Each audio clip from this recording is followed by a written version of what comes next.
welcome to another episode of a special starter kit session. This is a game, Monty's Gamble, S23 from Starter Kit 3. I'm playing with John, a regular on the Tactical Tuesday from day one. He has been instrumental in getting Tactical Tuesday up and going and maintaining the quality of discussions that are being held there. And most of Tactical Tuesday's success is to people like John that bring their great ideas and their solid questions every single time to our sessions so we can learn each and every time. But I personally like to thank John for all of his help that he's been doing. He may think he's just a bystander and just wants to enjoy the game, but he has been instrumental, as well as many others, Mark being another one, and Craig as well. So you guys know who you are. That's a good thing. You guys are driving the show. So on to today's special, Monty's Gamble, Starter Kit 3. It's a classic scenario. All the British are hip. 4 squads, 2 anti-tank guns. The Germans come on with 6.5 squads, couple leaders, 3 tanks that have smoke making capability, mind you.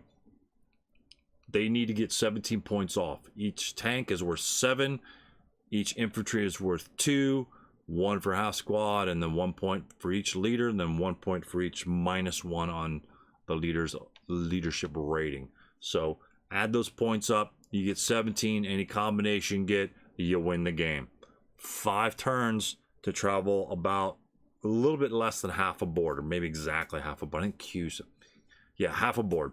So problem is, none of the Brits start on the board. They're all hidden, just like the hidden gun rules that you learned in Starter Kit 2. Now the infantry may start hidden as well. It's called HIP, Hidden Initial Placement. So it gives the special rules on that. Pretty much if you enter their hex, they bounce and they're revealed, and then the Germans can kill them. Other than that, if they start firing on Germans, they become revealed at that point. So pretty simplified version of the ASL rules, but they work. For all intents and purposes, they work. And this scenario is like a grip scenario from John. You'll see it from my perspective because you'll be able to see my units. John doesn't get to see any of those units. All he sees is a blank board. So he doesn't know where those guys are. So he's got to scan out with his infantry, develop a plan that keeps his tanks safe because my anti-tank guns can blow them away, and then move them off the board. And you'll see how well he does during the game. And also, we come apart different questions of armor, firing armor, using smoke, moving into hip areas, things like that. This is a learning scenario for John. He hasn't done many vehicles, and so this was a very different type of scenario where you don't have no enemy in front of you. And so using vehicles in the aspect that you don't know where the enemy is can be very daunting. And the Roar record might show that as well. Very high British success rate in this scenario. I think it's based on a lot of other factors other than maybe simply imbalance of the scenario. I think it's based more upon the lack of use of smoke by the German player. I've watched many games, stopping in many games on the interim, and I just don't see any smoke on the board. And smoke lasts a long time. You fire a smoke round, it'll last that turn, the German player or the British player turn, and then it will dissipate, or actually by your next fire phase it dissipates at that point. So it lasts a long time. In a 5-turn scenario, there should be smoke from turn 2 on, period. There's no excuse. It can literally take 1 turn for the German tanks to move from one edge to the other. They don't need to be moving all the time or whatever like that. Fire your smoke, try to get your smoke rounds out there, give you cover where you think there might be bad guys, and then make your move. Simple as that. Develop your plan, make your move. There's lots of ways you can develop your plan in this one here. We're going to see John's version of it, and we're going to see my defense, which I don't know where he's coming on first. He gets my defense first, then he kind of chooses where he wants to enter, and you'll see how that develops during the game. One technical aspect is that my audio on my end, not on John's end, screwed up, or I had a different setting. His input was set low on my end, so his voice is very low. So what I want you to do is hit that button right over here, the CC button. It hopefully will pick up his voice. You can hear his voice, but it's very low. So hopefully the CC will pick up on that, the closed captioning. And therefore you'll have it, what he's saying on the bottom of the screen. The game doesn't move rapidly like you're watching an action movie or something like that. I guess action movies don't really have a lot of dialogue. But anyway, you should be able to follow what's going on. And if you can't, slow it down on those points. But we have some good discussion sections. About an hour during our second session, I correct that audio mistake. And therefore about 60 minutes to an hour in, or 60 minutes to about an hour and a half in, the audio returns to normal, and then you can turn off the closed captioning if you wish. All right? So enjoy the game. Okay. All right. All right. I see some dead Germans. I see dead people. I see dead people. Yeah, baby. Okay. Interesting. So.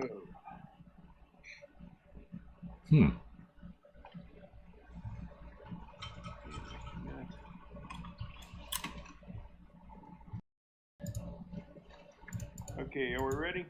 Yes, sir. Cyber handshake across the board. Best of luck, sir.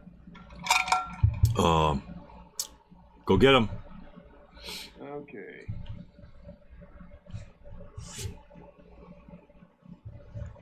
Oh man. Okay. Didn't want to move the tank. No worries. No worries. This guy's CX. Uh-oh. Uh-oh. Well, so that's one. That's right. Because that's an active hex. All right. Sounds good. All right. He barely survives. Okay.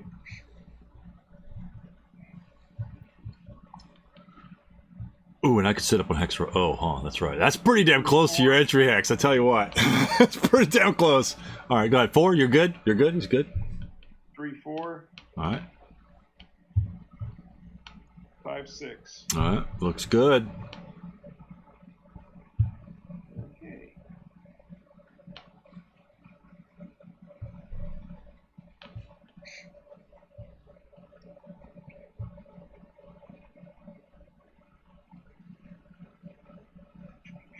Rat-a-tat-tat. I hear it coming.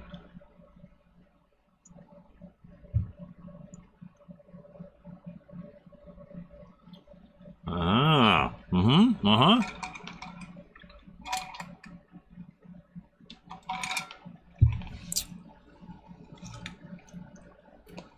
One.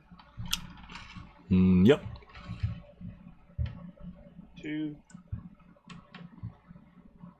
Yeah. It's a good board, by the way. It's not as porous as the other 3, 4. starter kit boards. Yep, you're good. 5, 6. You are clear. You may have seen a cat run across the street in K6. Birds fly into the air. Yeah. I tell you what, it's a lot different when I see all the British units on the board. Oh my gosh.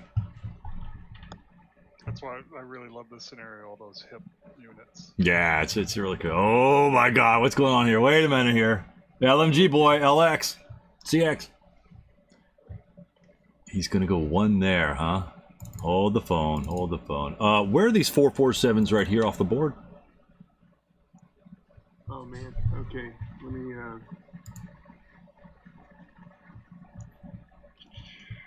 Yeah, you can put them wherever you want. I don't really care, John. You can put them. You can stack them wherever you want. It makes no difference to me. You can put them at the top, bottom. I don't really care. Oh, I'm sorry.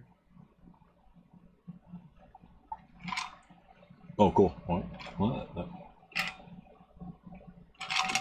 Yeah, wherever you want to do it, wherever you intend them to be, that's absolutely fine. Okay. All right. So, okay, he's gonna CX with the LMG. Gotcha. Or maybe not. restart all that. Oh god, where did I have him originally? I think he was down here, or was he here? I think he was right there with the with the leader. With 8-0 leader, yeah. Yeah, he was stacked with the leader, absolutely. Okay.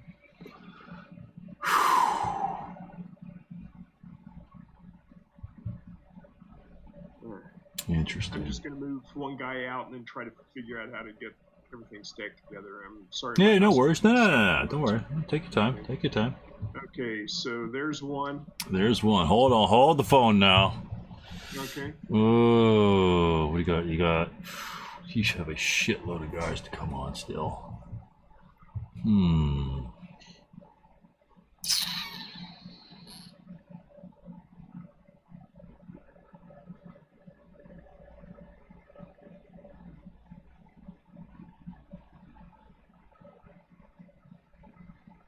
Well, he's got an LMG. We're gonna fire on him. Okay. Oh, and by the way, I had a question on the scenario special rule. Sure. And I was looking up in the hip status as well. I'm not sure. Maybe Craig, you could answer this as well. Excuse me. Are all such units, including guns, crews, are placed on the map board with their weapons when they fire or move, or a German unit attempts to enter their hex? Is a change of covered arc without firing or moving? And again, I'm taking it from the SK side because I have to look at. I know what the ASL answer is, but we're not playing ASL. So there's, I have to look in hip. I would say no, because that would be. Yeah, I'd have to look into hip myself. I kind of think you would lose. But let's see. Movement would be one thing, but let's see. The reason why I ask is because there's not a concealment loss table as they do in ASL, so therefore it needs to be somewhere. I would assume that it's in the hip rules section as well. So it does say a gun that fires. A gun that fires, changes CA, or attempts to move. Yeah. Okay. Or crew moves, so I would say that change of CA does. Let me get that highlighted here real quick. Right. I guess it says including gun crews. So if a gun crew fired or moved, then it would be placed on board. But otherwise, notwithstanding that, the gun loses hip normally. So casually reading that scenario special rule, one can misconstrue gun crews as, okay, he's got a gun, he's not moving, he's just moving his gun, and they forget that the actual loss of concealment or loss of hip status here is just a standard SK rule. So I'm good with you guys on that. Well, it's page 22, first sentence, first full paragraph, first column. Yep, 22. Yep. Oh, that's a good highlighter. That's a ball in the direction. Oops. Oh shit. Of course, it highlights everything else. Let me try to do that.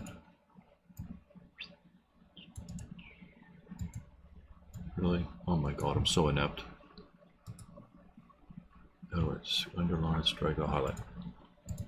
Perfect. All right, perfect.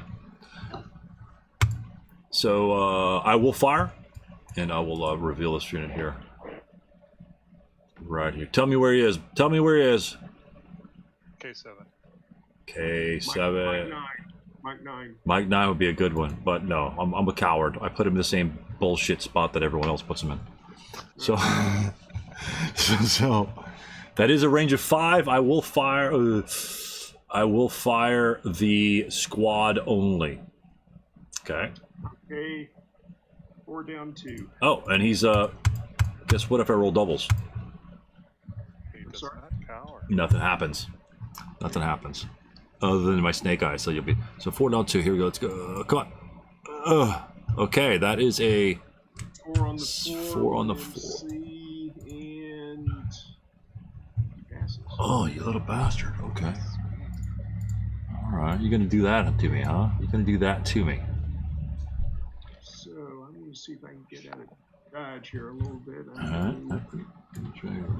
Boom. Okay. Two. Hold on. Say, I might be able to see that spot. I think you can. Oh, it's close. 1, 2, 1, 2. It's gonna. Oh, it's clear shot as hell. That's clear as hell. Let's go.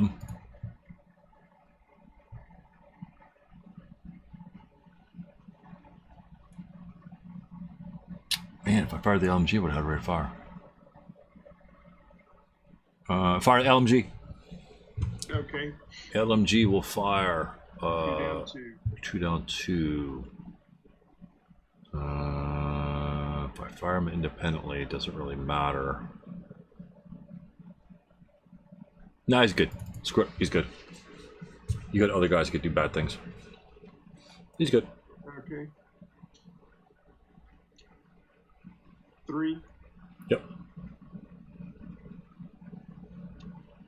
4, 5. Yep. Wow, I thought that was a good shot. I had a good roll too. Damn it. You're ruining my game, John, already by rolling those good rolls. Yeah, trying.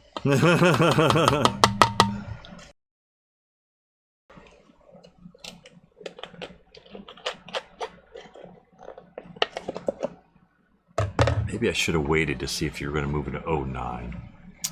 That may have been better because I did have line of sight to 010.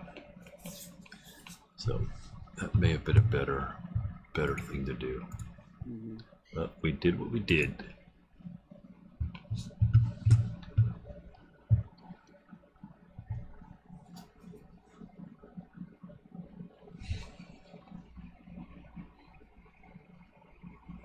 Yeah, then you could have left residual in 09 and 010. Right. Yeah. Because he could just run by it. Kind of run by it anyway, yeah. And make enforcement of the buildings.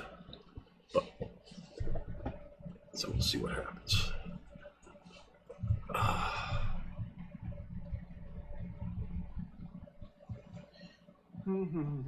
Interesting. Okay. Okay. See if I'm going to concede here real quick. Leader here. He's going to run through the... You can move around it. Don't go through that 2 residual. You can move around it. I assume yeah, you don't have to move because they are adjacent to you. You can move up to P1, or you can go here, then go this way. You don't have to go in there. That's a free shot, John. You don't want to take that. That's a 2-2. That's a dangerous shot for a leader to take right there. Okay. Because what you want to do is you want to draw the LMG shot out on me, and then you're golden. But this is a free shot. I don't have to do anything with my squad. That happens. Yeah. No, yeah. and I was willing to take that. So. No, but you don't have to. Yeah, you just don't have to. Okay. Now, if that was a stone building, absolutely, just run right through it. You're fine. But 2-2, that's 2, 4. It's like a 6-shot even. It's like a shit 6 even. It's pretty disastrous. It's even stronger than my initial shot. Well, not really, but it's pretty damn strong. Okay. 1.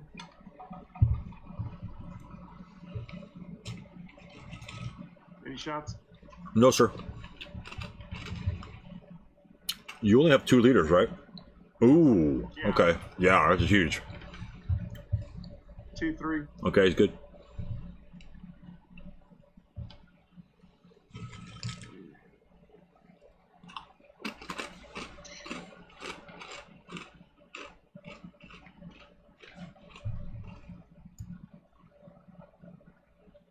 Hmm.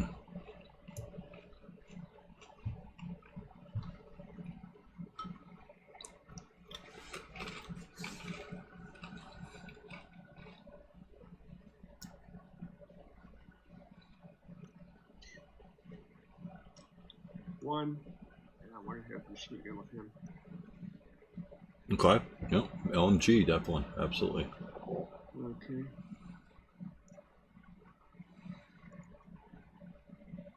Two. Oh, those are so good. They're so good. Okay, go ahead.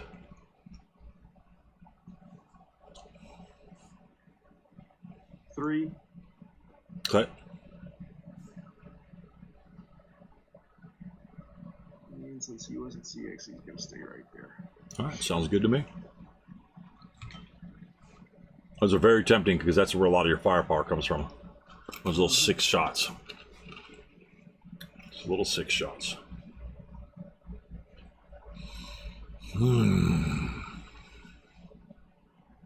One. Yep. Oh, that's 2. I'm sorry, 2. That's okay. 3, 4. Okay.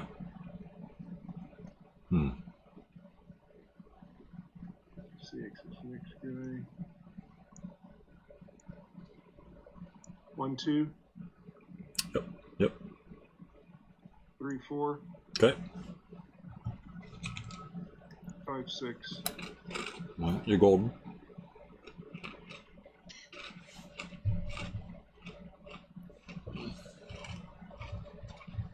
All right. Yeah.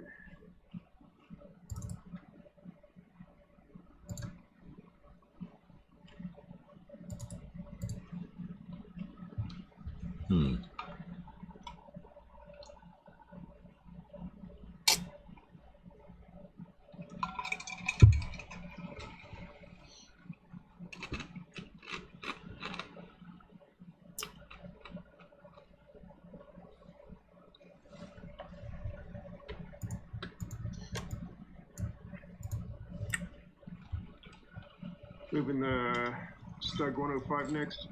All right. Is he on the 8-1? Yes. Okay. That's cool.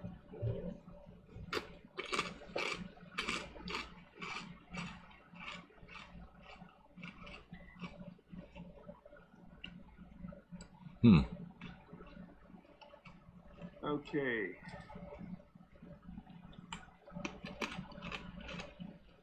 Starts in motion. Mm-hmm.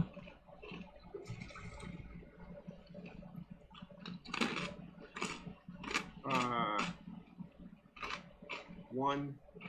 Okay. To P9, P8. 11 delay points. Wow. You got a delay when you stopped, but you could just say 12, or Okay. you could say 12 right there. You could expend more movement points than you necessary to add there. 11.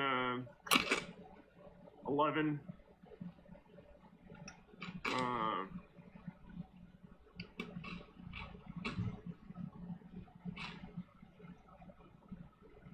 Sorry, 12, 13. Okay. So you would spend 12 to go into P8 and then 13 to go right there. Yeah.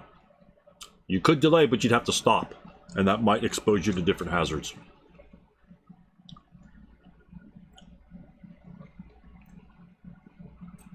I am stopping. Okay. Oh, you are stopping. Yes. Okay. Time to get out of Dodge. Interesting. Okay, cool. Very cool. That's cool, very cool. Very cool, very cool.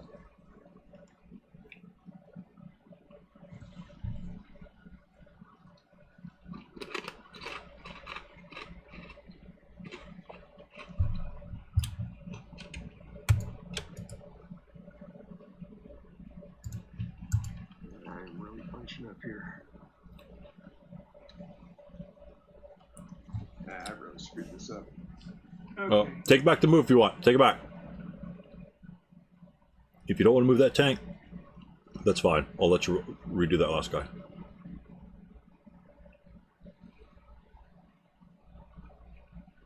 The choice is yours.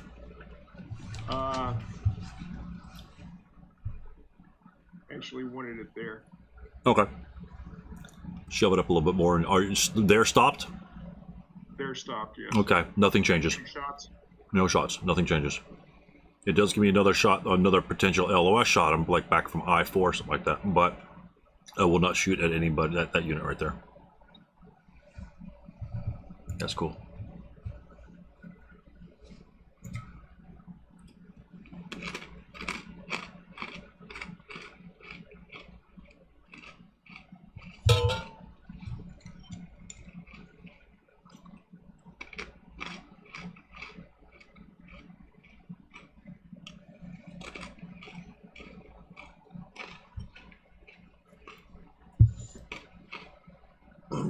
Excuse me. Okay.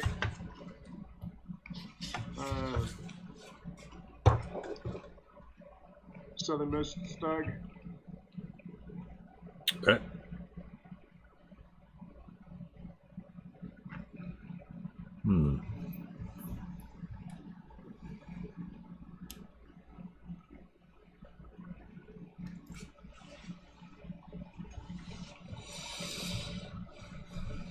One, Okay. Good. 2, Yep.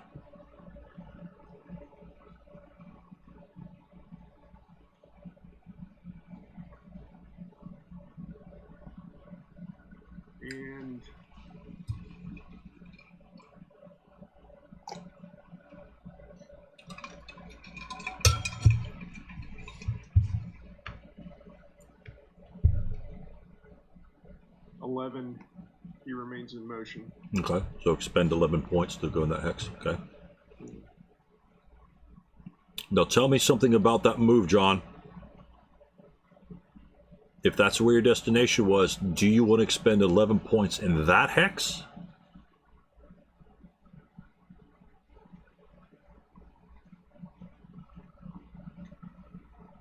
What's the difference between expending 11 in that hex and say 11 in P9?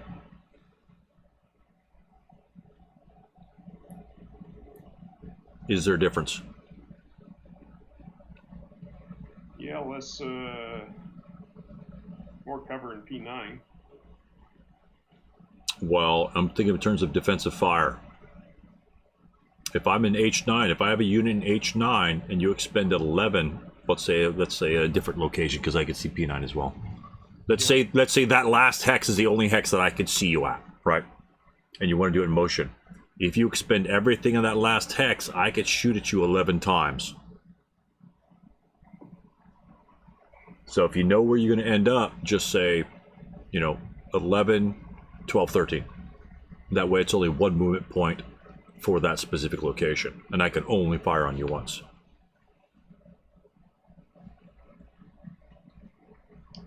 Okay. And what else does it do? Because if let's say that was the first hex that I saw you in, and you expended 11, would it make it easier for me to hit you there, or more difficult? Or the same? It's a lot more difficult because you've got to have, at least, before the DRMs go up quite a bit, the fewer movement points I've expended in your line of sight. Yeah, so if you only expended 1 in there, and that was your last movement point, and I tried to fire on you, you'd be moving, small target, and then all the bonuses for movement points and line of sight, which would be very limited. What is that, 2 or 3 or something like that? Yeah. I'm trying to find the chart here. Yeah, less than or equal to 2 movement points, and... Oh, that's bounding fire. Target based.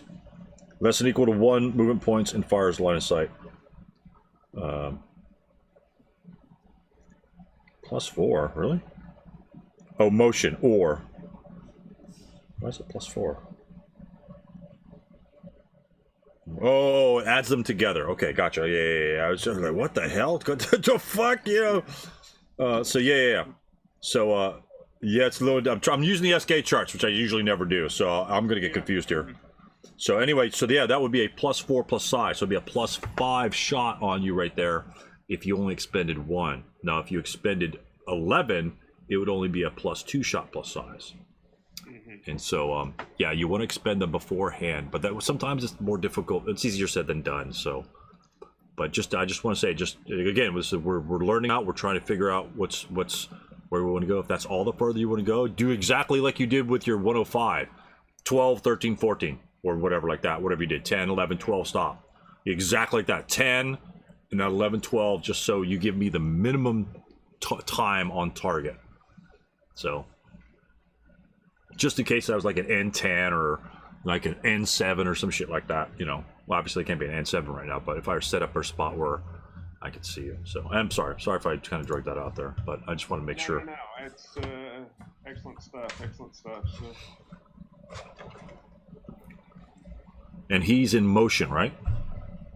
He is in motion. Okay, yes. I remember the motion counter there, but the other guy stopped. Okay, good deal. All right, good to go.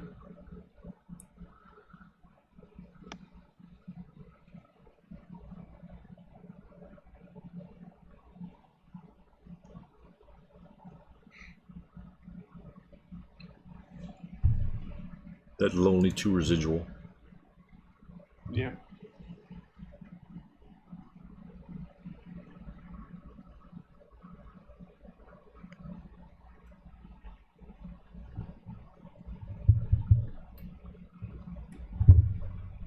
One.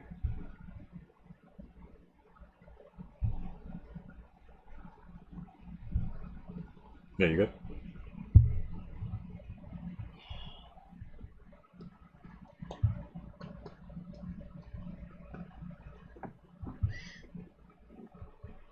Should have had my moves planned out a lot more clearly before I started.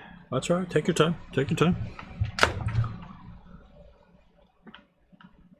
Yeah, vehicles are difficult to maneuver. To be honest with you, it's the counter's bigger. It's very cumbersome. It's like picking up a box that you can't quite get your hands around. You know.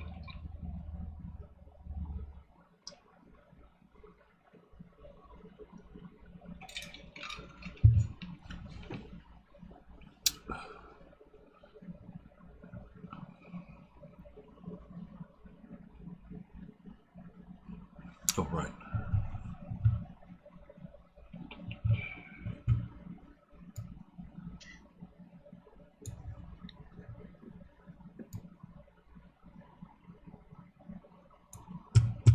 Oh, sorry, spoon face. Oh. Let's see, that's 1 to there. Okay. 2 aspect change. Okay. 3.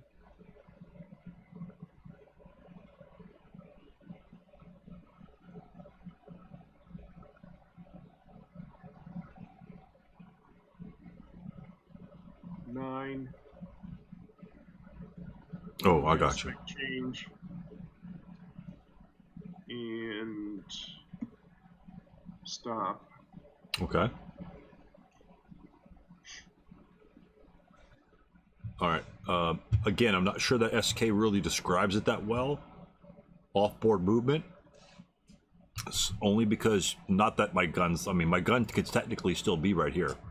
But off-board movement, it doesn't describe it very well, John. So I'm not, this is just something that you could do. You can move off-board. So only because you showed me your flank right there, you know, I mean, and your infantry's got everything covered, but let's say there's some sort of threat that you might, let's say your armor's like a 1, right? And I got my LMG sitting right here. You get an 8-1, and you say, oh shit, I want to go down there, and I kind of set them up wrong. Turn covered arc, 1, 2, 3, turn covered arc, 4, 5, 6, and you're right there. And that way you keep your front end to me. But it's not clearly described in the starter kit rules. Off-board movement. It's just not described very well at all. Yeah, the only thing I've learned about off-board movement has basically been what we've discussed. Yeah. In Technical Tuesdays. Yeah, and we really haven't discussed it that much. All I know is it's poorly presented, and I think the other guys will agree with that comment. But again, this is a situation where you said, "Oh shit, I screwed up. Okay, I'm gonna move my guy. I wanted him down here instead of up here." And I've done that in many of my games. It's like I was like, "Oh shit, you know, my guy's all broke over here. To hell with that. Now I'm moving these guys. He's gonna move off board and come over here because he's safe." You know, it happens. But again, it's nothing. It's not really in the rule set. It's kind of the hidden, I think, in my opinion. So, but that's something you again you might want to look at, especially since it's a non-turreted vehicle. You can't really cheat and face just do half your vehicle facing. So, But that's just a tidbit information. So cool. All right, continue. Okay, given that, do I need to back up to 09 to give you a shot? No, not at all. Not at all. He's fine right exactly where he is. He's fine exactly where he is. And is he stopped? He is stopped. Okay. Very good. Let me put the motion on this guy. All right, you got a couple guys left off board. Yeah. Wow. That's a lot of bad guys. That is a lot of baddies. Oh, interesting. Okay. I know what John's doing here. I know he's got going. Yeah, that's the thought. So, I got to be honest, John. I was going to really confuse the game for you and make it hard for you and set up a gun in B4, but that's outside my setup zone. Because he would be known to you before you came on the board, because you can't be placed on a paved road. But that would give you food for thought, like, well, if Stu had an exposed gun back there, where the hell is everybody else? So I don't know if that would throw you off, or it's like, yeah, hey, that's an idiot back there, just gave away one of his gun positions. You know, something like that. So, but yeah, I really wanted to set up that guy. I've been thinking for 3 days, like, oh, well, let's see what John, how John's gonna react. Like, oh shit! It's nice to read the scenario card right before you set up. So damn it, I had it all planned out too. So, yeah, but I seen a couple of games recently where people just stacked up right on the entrance hexes, and they were basically never able to get off the departure line, and so that's why I'm being kind of careful and scouting out what's actually in front of me. Not bad at all. You're establishing dominance of two very important hexes that you get to pretty safely, and those are good jumping off points. That's for sure. Mm-hmm. I mean, there's lots of angles you can take on this particular scenario. It's probably why Craig likes it so much. There's just so many ways that you could approach this, and this is definitely one of them that I haven't seen, to be honest with you. Okay. Leaders coming on. All right. 1 HPT, baby. 2 3. Oh, that's a big building. Okay, there you go. He's good. He's clean. 4 5. All right. Okay.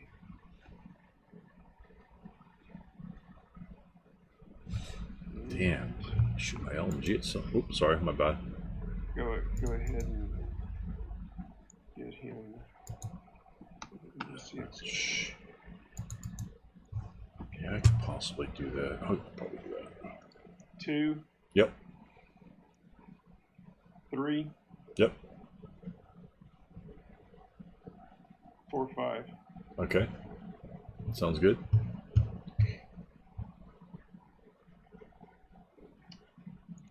Okay.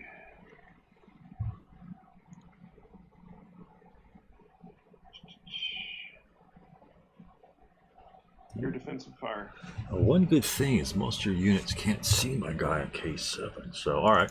K7 will fire his light machine gun on that infantry unit that's down here. I'm not really sure if that's an LOS or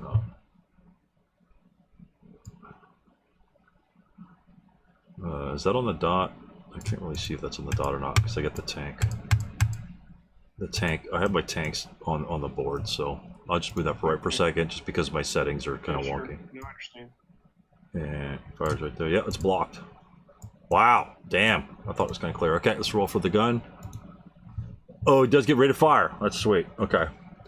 So with... Take another shot. Yeah, so with that, we're going to have to take a 2+3 on somebody. Let's see. Mike 7? I'm thinking if I could stretch the line of sight to your leader. That might be close. If we're going to roll a 2+3, we might as well fire on a stack of dudes. But yeah, we'll fire Mike 7. What the hell? 2+3. Yeah, because our first fire is done. No effect. He's done. And that's it. Advanced fire. Not much.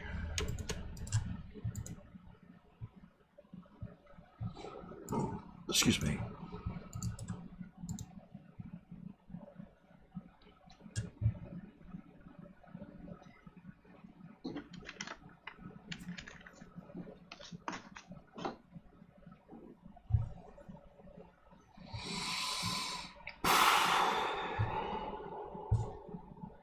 Oh, that's actually not too bad.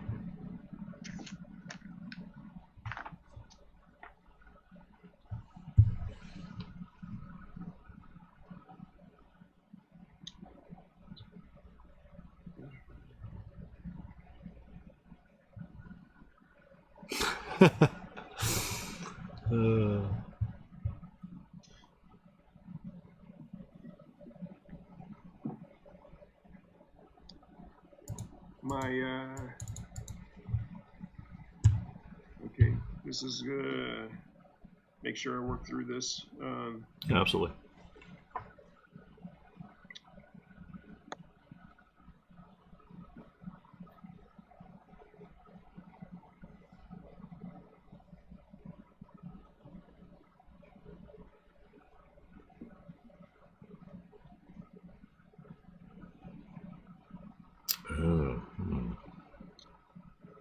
Gonna take a bounding first fire shot with my 105. Absolutely. And I realize this is going to be really low order of probability. I'm just trying to get an acquisition. Yeah, it's just an act placement. Absolutely. So on K7. Okay. Yeah, you're just avoiding a 12. That's all you're doing. Okay, so You have your modifiers are at least +8. Yeah, I know. So nothing. So he does have an ack on him, huh? Let me put a note on that just so I know which one it is.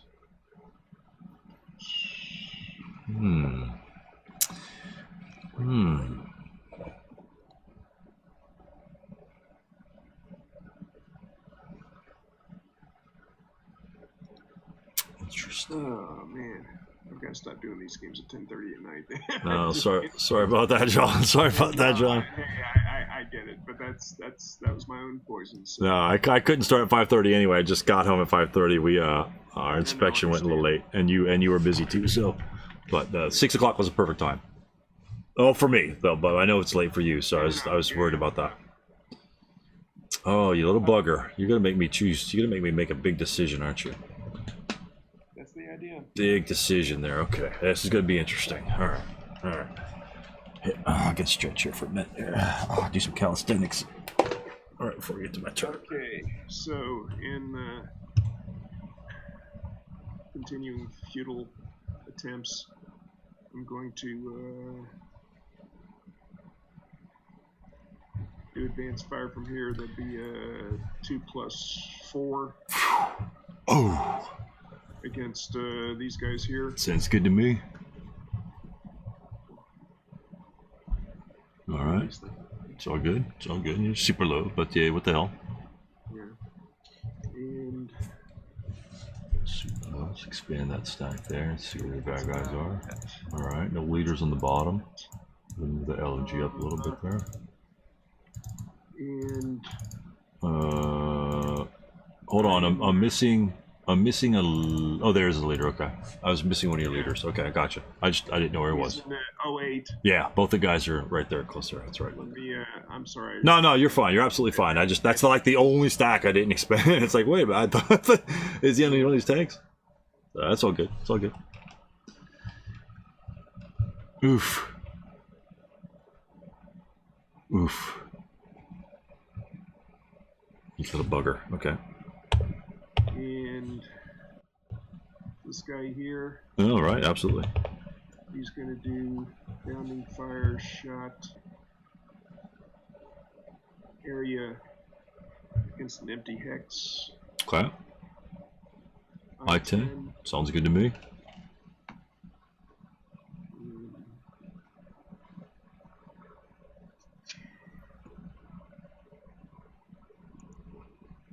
All right, no problems.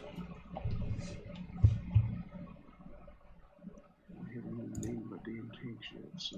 It's all right. It's all right.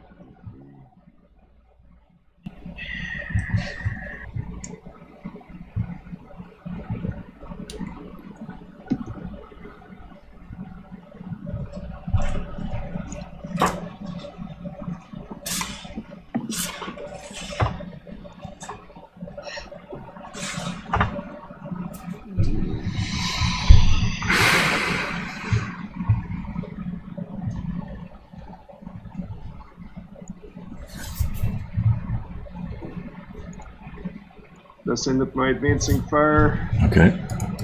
Route phase, no routes. All right. Advance phase.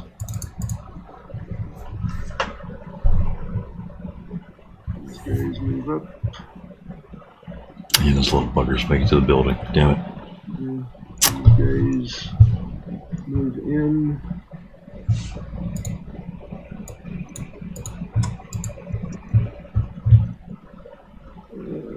Oh, you have a little house squad there. Okay, I got you. I see. Guys.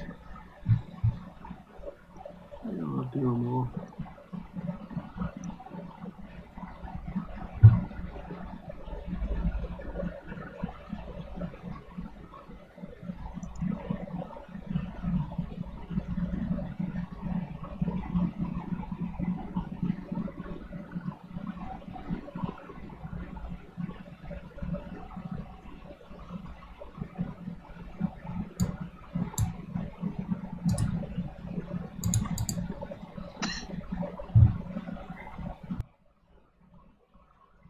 Okay. Looking good? No close combat. Your rally phase, sir. All right. Oh, no rallies on my side. I got nobody broken. I tried to break you. Didn't work out. And that's it for me. I assume you don't have any rallies. You might do some support weapon. You splitting up or something. No, you don't. They're all by themselves. Okay. I'm good. Okay. Prep fire. We do not have any prep fire because I see a giant fat barrel looking at my face. Movement phase. All right. Let's try here. Let's try what are we gonna do here? I don't like that guy poking shots at me. So you are buttoned up. I really don't care about the acquisition. We're going to try it. 458 is going to move that you see on the board. He is going to assault move. Okay? Okay. He is going to drop smoke in his hex for 1 movement factor. Okay. Okay? And he succeeds. Wow. Foop. You may fire upon him. That'd be a +5 shot. I'm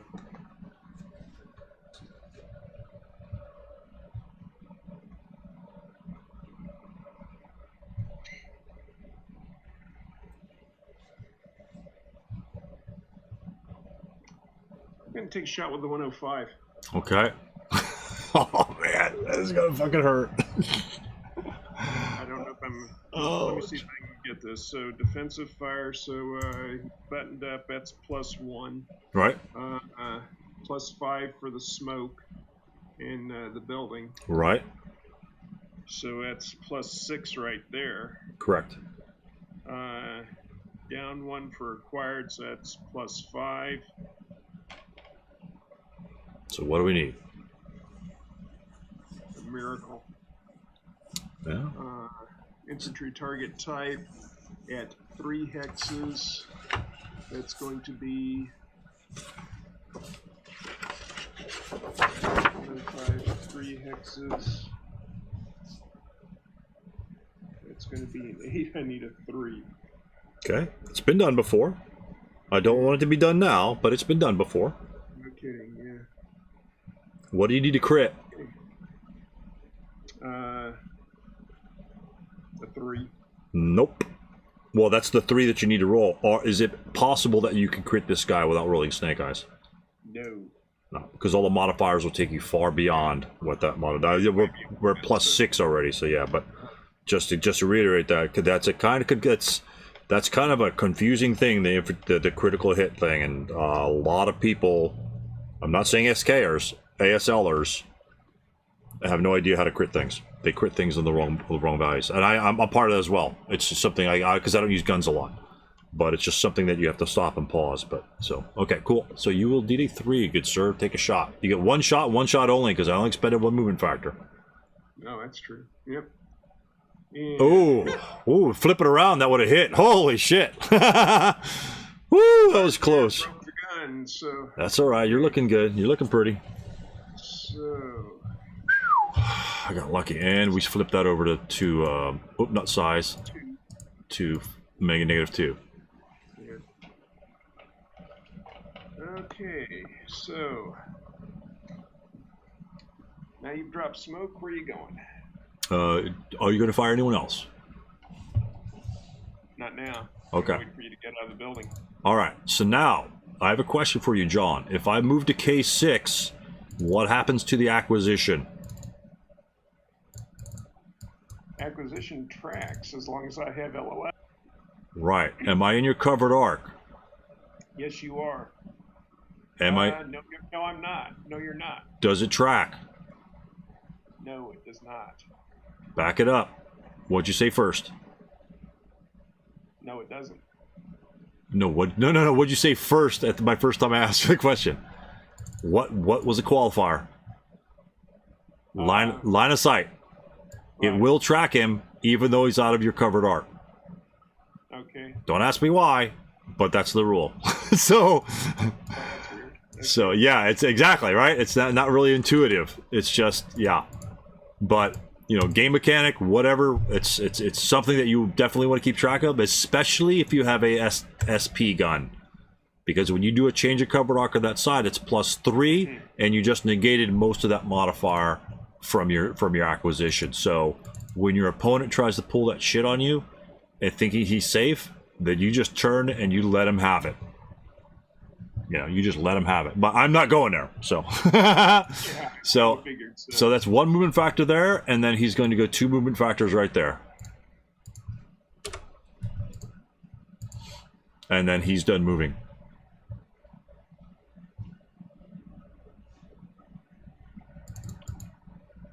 If you don't mind me asking, why is that 2 movement factors? Because J6. because I spent 1 to drop smoke. Oh, just so it's your second movement factor. I thought Yeah. it was 2 movement factors going. Yeah, 1 there, and then 1 more in the J6, which makes it a 2 total. Well, 2 total, and that's I can only move 1 hex or 1 location. Right. Yeah, that was. So, but that's where he's assault moving to.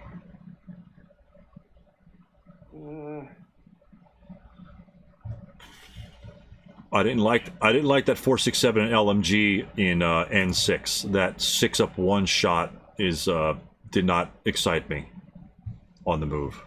Even though you may fire later, but Yeah. there's a lot of other shots that you can take too as well. So, but that's where we're gonna go. Actually, J7 would have been a better shot. Actually, it doesn't really matter which direction I went. You got both hexes covered, so.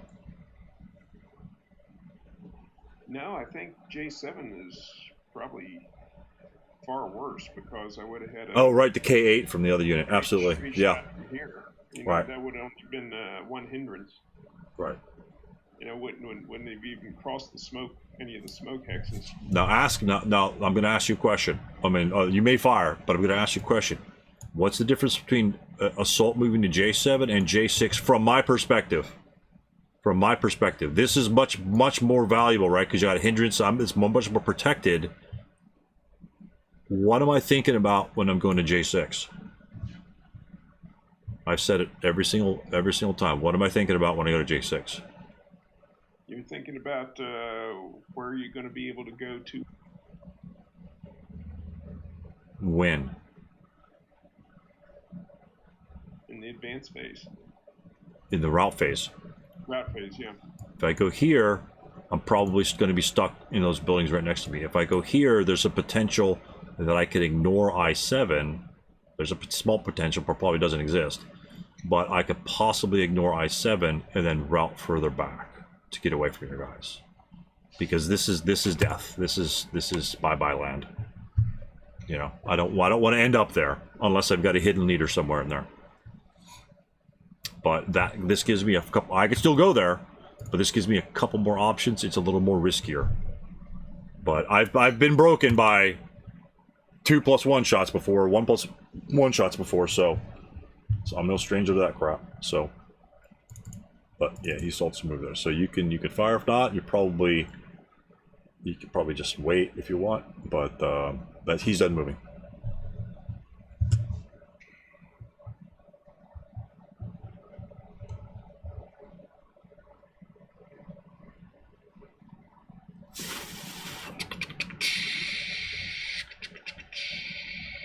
Interesting.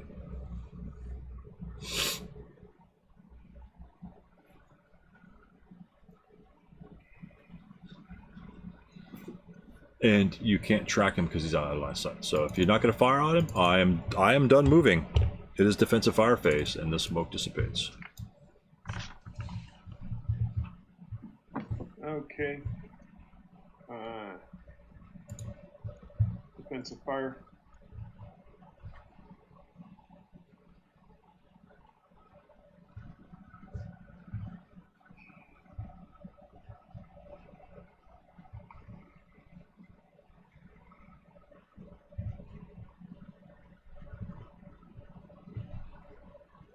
I'll take a 6 up 2 from these guys right here to here. Oh, right, because they got the orchard right next to you. Absolutely. Yeah. All right, 6 up 2. Do I have the math right? Absolutely, sir. Okay. You actually got the modifiers. I actually thought it was 6 up 1, but you got the hindrance on M6. Yep, that's a straight shot. Yep, good catch on that one. Okay. Good catch on that one. Okay. 6 up 2. Don't like it, but I'm gonna have to take it. Oof. Oh, is that a pin? I don't know. Pin test. Where's my shot? Shit. 8 morale. Goodbye. I don't want you to pin right there, although it covers the road. Where's my dice roll? Test check. Okay, good deal. He's good to go from that guy.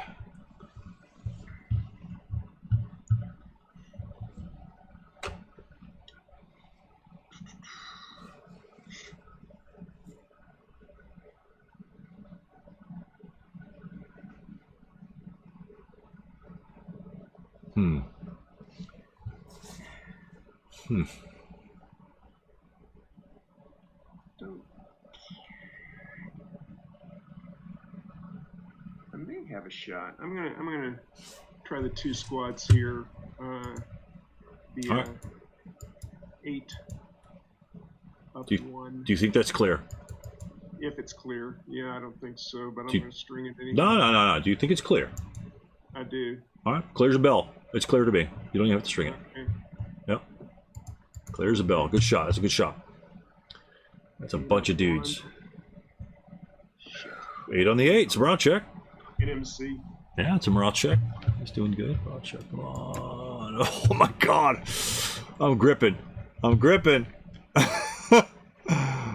I'm gripping. Okay. Gotta love the front line of the strips. That was a good shot. Morale check's a morale check. I've been rolling dice for both those shots. Rolling dice for both those shots.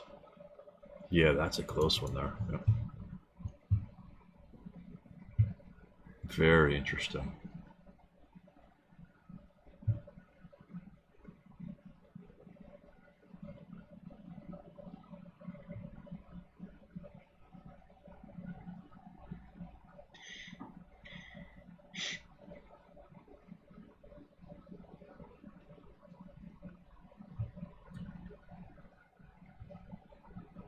Huh.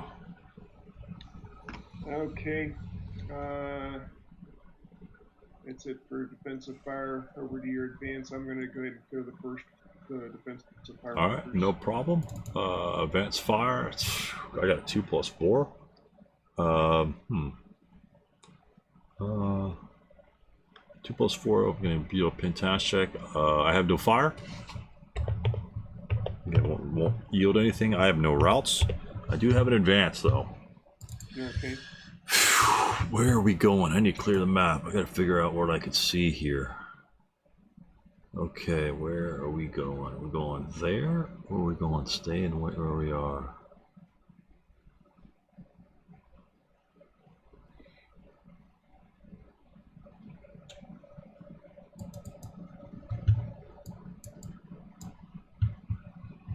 Advancing to I-6. And that's it for my advances. Close combat doesn't exist. It is the Germans' turn to. Okay.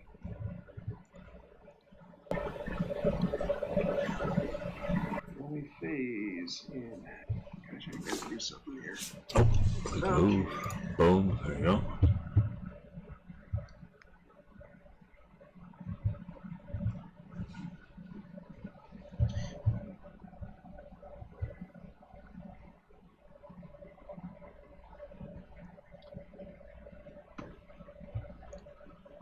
No shifting of anything. No rally action phases. Okay. No rally for me.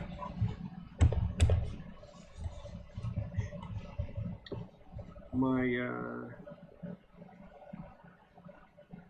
Stug 105 is going to go crew exposed. Is it still prep fire or is it movement? It's Probably movement if he's going crew exposed. well, it's a movement phase, but I don't plan to move him. Okay.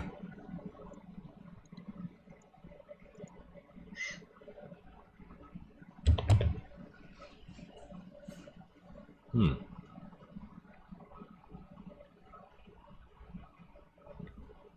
Man, I should know this. I just screwed up. No. Back it up. Back it up. It's rally phase. Do you have any rallies? No. Okay. Now we go to prep fire phase. Okay. Button your tank back up, and let's go to prep fire phase. We don't want to screw anything up. Just one phase at a time.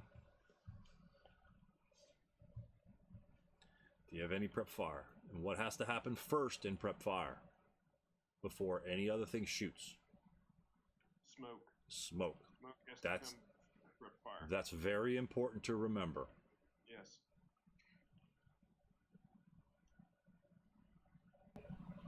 Okay. Stug down here. He's going to go crew exposed as well. It's prep fire phase. You can't do it in the prep fire phase, John. My bad. Yeah, it's okay. I didn't know. I'm just saying that to kind of give you a hint that to see if you want to fire smoke down here. I do. Okay, Yes. I just want to. Your smoke. You don't need to go CE for that smoke to have a. You need a like what? You need an 11 for that for technical leisure to hit, but your smoke ammunition is 8, so you're fine on the modifiers. You're fine on the modifiers on that. So. Okay, but let me go ahead and work through it in my Yeah, absolutely. own mind. So. Yep. Okay, the first thing is don't have 1 through 6, no, 7 down 2, so subtract 2, no covered arc changes. I am buttoned up, so that's -1.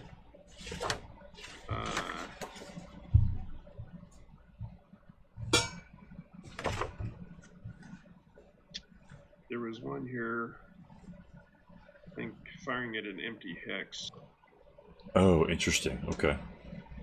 But let me see if I can find that. It won't apply to smoke, but yeah, area fire 23 is what what you're looking for.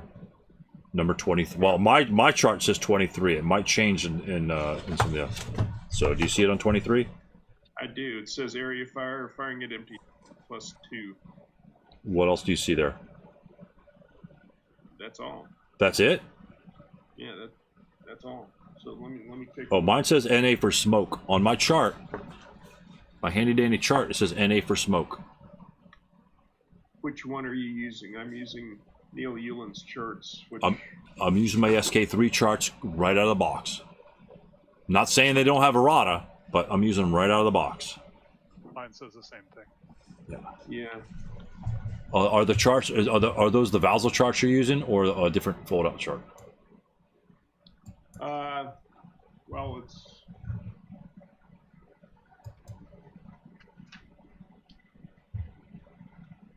Because, like I said, I'm new to using the SK charts. To be honest with you, so this is new territory for me. Well, John was pulling it from. Nope. Yeah, you're exactly right, Stu. I've got a copy of the original MMP stuff, and it says NA for smoke, so I'm going to have to update that on mine. So. All right. Is that a piece of paper, or are you looking digital? Well, it's both. I've got about 3 different ways of doing it. I've got Neil Euland's charts. Yeah. You know, the 2-hit DRMs pasted to my table, and I'm also looking at it, you know, on the QRDC tab in Vassal. But when I looked at the paper copy that I had from the original SK3 QRDC chart, it said NA for smoke. Right. So, I'm trying to look at the dice roll modifiers on the SK references tab in Vassal, and I don't see any to hit modifiers. Well, I'm really disappointed in that. I see summaries, which I don't damn well need. If you look on the SK, it's on the SK 2-hit nationality charts. He's got all the DRMs on. Oh, he has it on the. Oh, that's the kill. Okay, I got you. Yeah. Thank you so much. Thank you so much. Yeah. And that is 23. Yeah, that's missing. Stop. Oh, there it goes. Yeah. Yeah, it's missing. It's missing on 23. It's not there. So. That's very important. That's a very important distinction. It sure is. Okay. Okay, but that's a good point that you made. I'm glad you found that, because it's just very important. Because again, anytime you deal with any sort of recreation of the MMP stuff, I mean, you look at you can look at all the rat charts that the rat charts people have. They swear to buy these things, but every time they put out a rat charts, there's like 53 errors with it.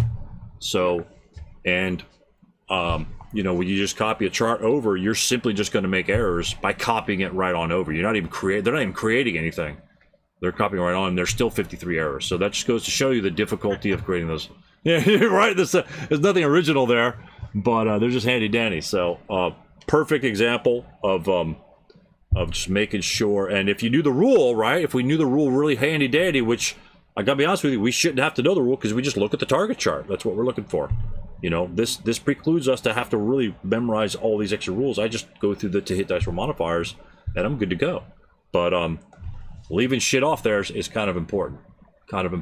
So anyway, so you have a very excellent chance of dropping smoke there, my good sir. Okay, so I've got a basically -1. Okay. DRM range is 1, 2, 3, 4, 5, 6, 7. Okay. 2-hit area target types. I need an 8. So no, wrong one. 25, yep. Need an 8, and that's also the depletion number for my smoke. Yeah, that's the beauty of it. That's the beauty of smoke is that usually the little -2 modifier pretty much makes your smoke number essentially your to hit number as well, unless you're cheap ass Americans with a smoke 5 or some shit like that. And you get it, and it's your last round, but you do have smoke there. Okay, so no smoke for him. I'll grab an overlay for you. You can label your guy, and I'll grab an. Oh, now do you like a hex? Do you like a hex or do an overlay? I'll choose whatever you want. I like the overlays. That way you can see the hex. But if you don't like it, we'll go with it. That's what I'm talking about. Oh, okay. It's got to be white though. Where'd you find that? That is white. That's under the what is it called? The draggable overlays. Okay. And this one, it's not +2, it's +3. That's the dispersed one, so I'll get a white one. And the color makes a difference. Let me see, +3 small. Yeah. That's the same thing, I guess. Yeah, same thing. Okay. Anyway, it's +3. So smoke's right there. That way we can see where the hex is, the whole 9 yards, and you don't gain acquisition for that. Does he lose acquisition on that, Craig? Yes, that's correct. Okay. Only because he fired smoke, right? Correct. All right. We'll just put on the right hand side over there, and we're good. We're just good. We can just grab. You don't have to delete it. We just put on the right hand side. We're good. Yeah, I did. Okay. Oh, okay. So it's a good smoke round. Poof. And he'll be out of smoke. Okay. Let me label him real quick.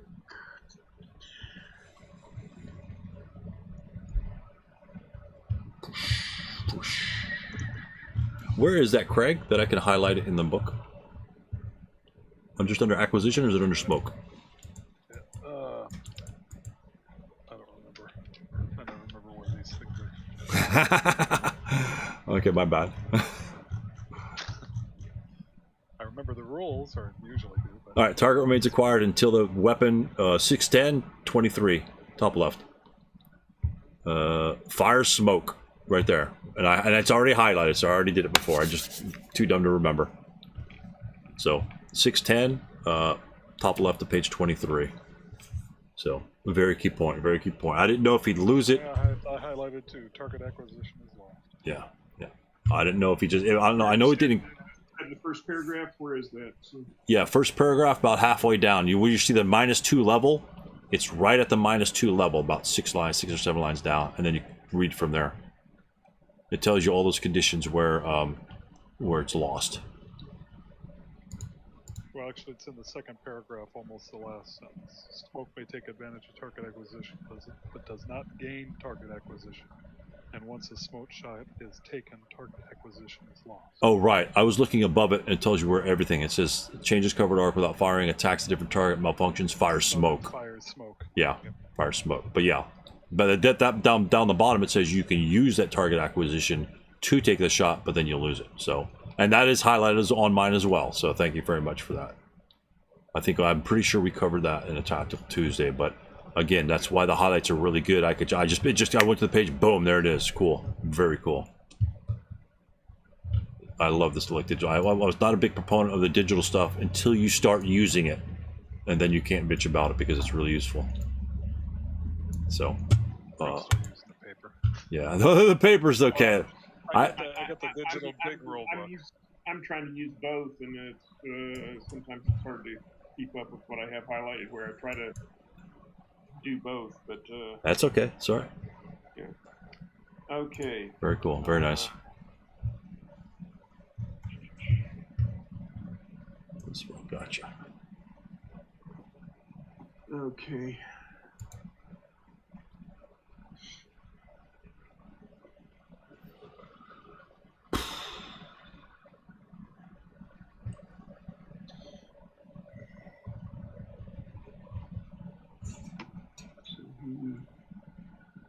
F5, so you can't move.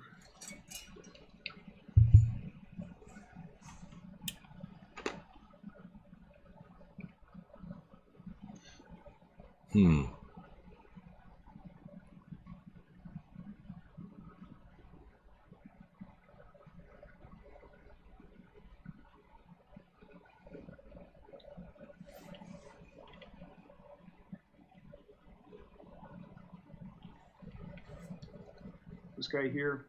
Okay. He's gonna take a prep fire shot. Gonna try to drop smoke in J5. He's gonna have to do a 1 spine. Covered arc change. All right. Impressive. Arc change. Impressive. So, let me figure out how to do that. All right. So, That's an interesting shot here. I like this. I like it. I like it. what happened?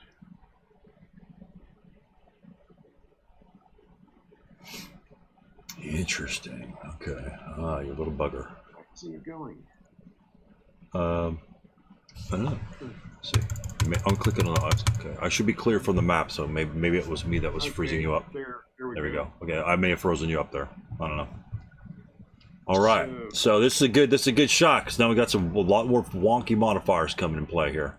It's going to be -2 for smoke, +3 for a non-turreted covered arc change. So I'm already +1.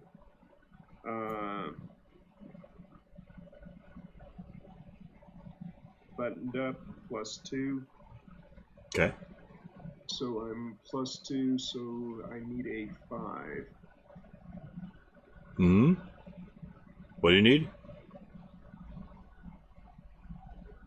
5 total, 5 debt, right? 1, 2. Because +4 minus 2 is +2 net. You need a base 7, so 5 is correct. What did I say? You said a 5. Okay. You said a 5. You said a 5. And you have a smoke 9, so it's pretty good. You missed, but you still have smoke, so that's a very good vehicle to fire smoke from. Yeah. And do you have acquisition on that location? Well, since we just looked that up. So the answer would be no, right? But now you're turned towards that location, so that's fine. Yeah. So these prep fired. And you are considered to have fired because you have rolled under your smoke usage dice roll, but yet you still missed. If you had rolled like a 10 or above, then you would not have considered turned nor fired. The shot did not exist. And then you could do wonky other stuff. Okay. Which is odd to me because I'm not sure if you're still considered fired. So does that mean you move? So it's kind of weird that way. I'll have to double check that. But What's that, Stu? If you roll above the right, let's say he rolled like a 11 there, and he doesn't have any smoke. Can he? He did not fire, and he could move. Could he move? Yes. Right, because he didn't fire it out at all. Because he never fired. Right. So that's It's just like I never had it. So. Right. It's a never, and you got to turn your cover arc back where I was all on. It's just kind of weird. It's kind of a weirdness to that sort of a roll. Yeah. So. All right. Very cool. 2 units. My LMG toting squad running away has pinned down 2 tanks. Yeah, sure has. But the other one's kind of got its third gear going there, so it's kind of Okay. He's going to have some answering. I'm going to go to movement phase, but before I do that, I'm going to have to take a quick bio break. All right, absolutely. In about 2. Okay, as soon as my Good. That's brilliant. Thanks for going on a break, John. okay. All right, cool. All right, so we are in the prep fire phase. You prep fired both your guys, and just in case you contemplating. I moved on to movement phase since my got 1 out of 2 smoke rounds that I wanted. Okay.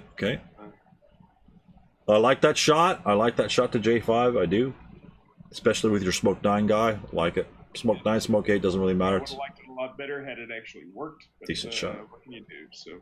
But yeah. Okay. All right. So.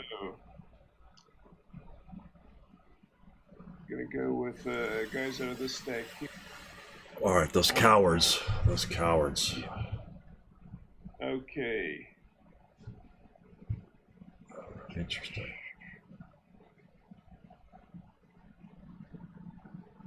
One.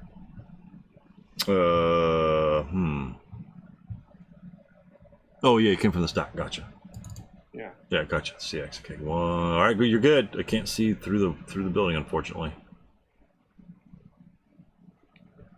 2, 3. Okay, no fire. He's only 247. We're not scared of him. We're scared of that 447.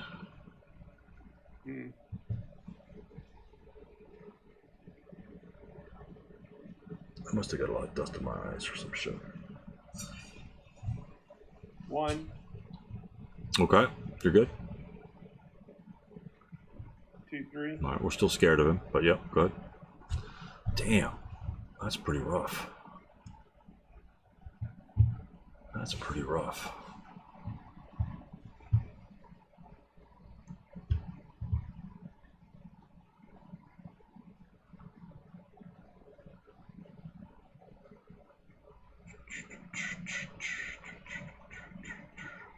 One. All right, good. 2.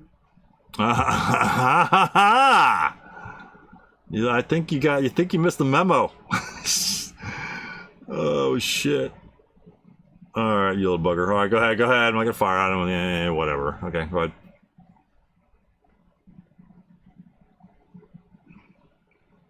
Four. It's 3. 3. 3. Yep, absolutely. Yep, you're good. Oh.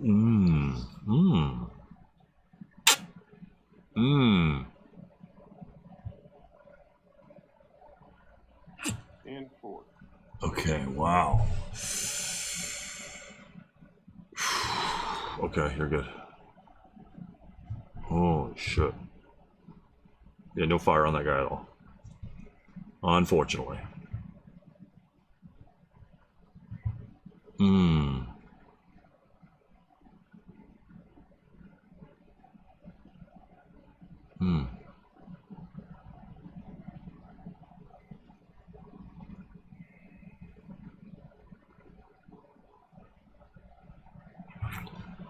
Interesting. Okay.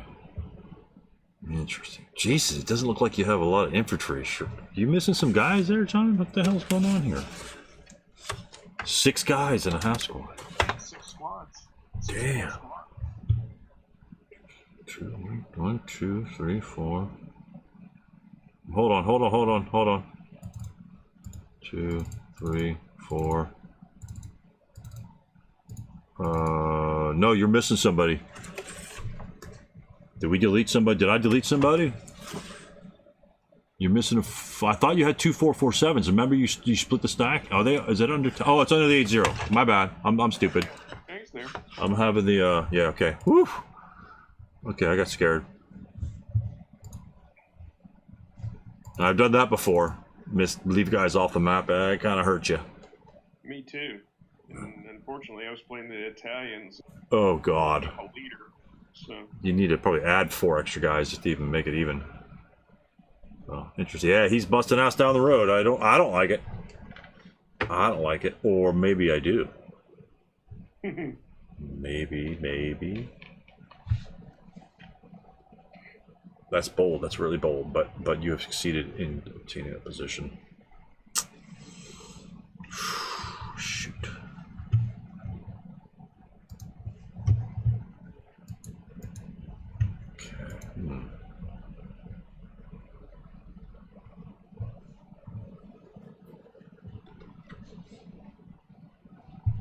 Okay. 447 here. He's going CX. Okay. 1. Yep. I'm so inept. No, you're good. Don't worry about it. 2. God.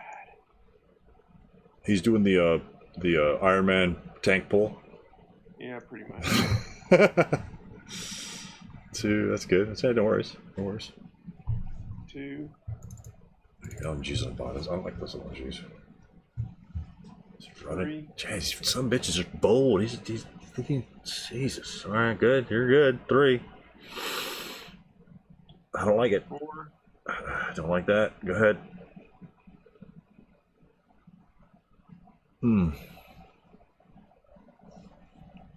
5.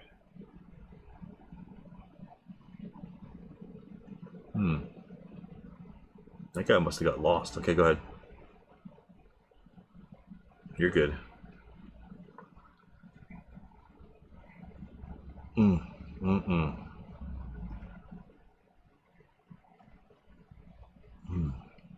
This guy's gonna go CX next. You're not making this easy, I tell you what. Alright, this guy I'm interested in. 1. Alright, we're gonna have to slow down. If guys, about 3 hindrances from the orchards. You're good there. 2. Yep. 3. Oh shit. Alright, go ahead. And he's CX'd. Yeah, 4. gotcha. Alright, you're good. 5. 6. Alright. Yeah, that's a good spot. That's a good spot.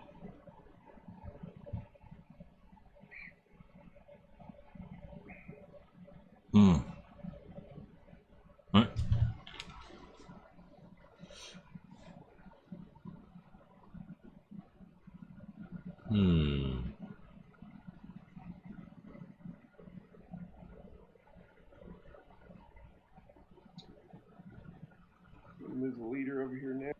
Yep.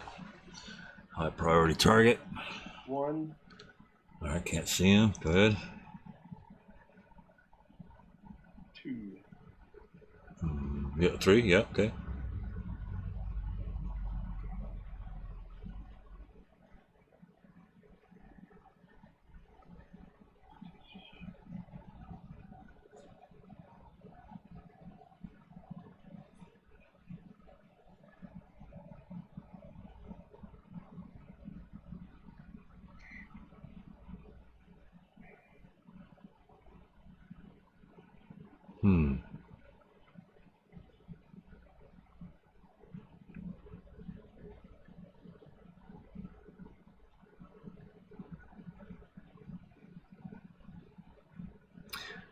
I like what you're doing with your leaders. Not necessarily stacking them with dudes, even though you're still in buildings. They're in decent positions to help their troops do what they need to do, because you can't move everybody's 6 movement factors. So, No, sure can't. so that's I'm liking what I'm seeing. So that's it really excites me.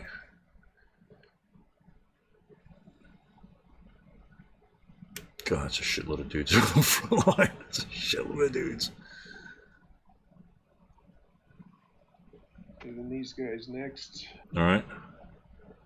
Now this guy I'm interested in. 1, 2, 3, 4. Okay.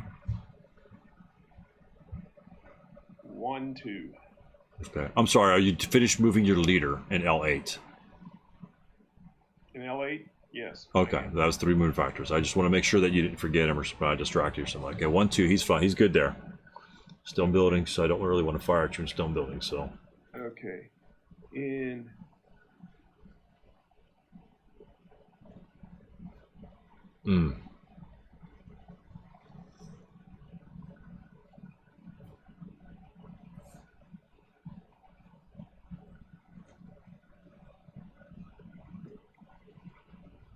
Now keep in mind the terrain of the guy. Yeah, the training guy in K7 for my guy in I6 is +4 terrain. So the worst you're looking at is a 6+4 from what you see on the board. That's just a whatever. So okay, go ahead. 2. I'm sorry, you lost me on that. No, don't worry about it. I don't want to. 2. That's as far as he's going. Okay, sounds good. No, I take that back. No, he's going to go up 1 more. Okay, 2, 4, absolutely. Yeah, yeah. He's looking good. Looking good. And you have a CX unit under here. You have not moved yet, and you have the motion tank. Yep.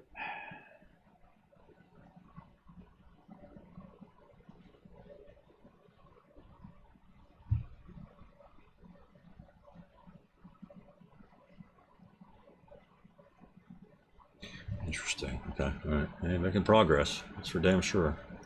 Okay. 1. Okay. 2. All right. 3, 4. Ah, very good. Very good. I didn't anticipate you jumping in smoke. That's a good move right there. Smoke. Oof. Stone building. Perfect.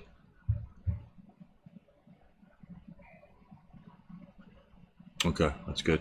All right. No fire on that guy.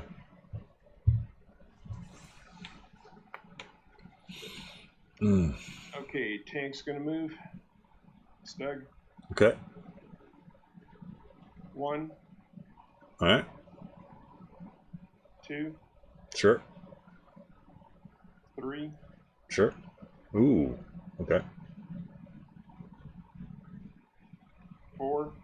Okay. And 6. 9. Oh, okay. 4, 5 into that hex. Okay. 9. And he stays in motion. 9. Because it's 5 to go up. Yeah. Yeah. Absolutely.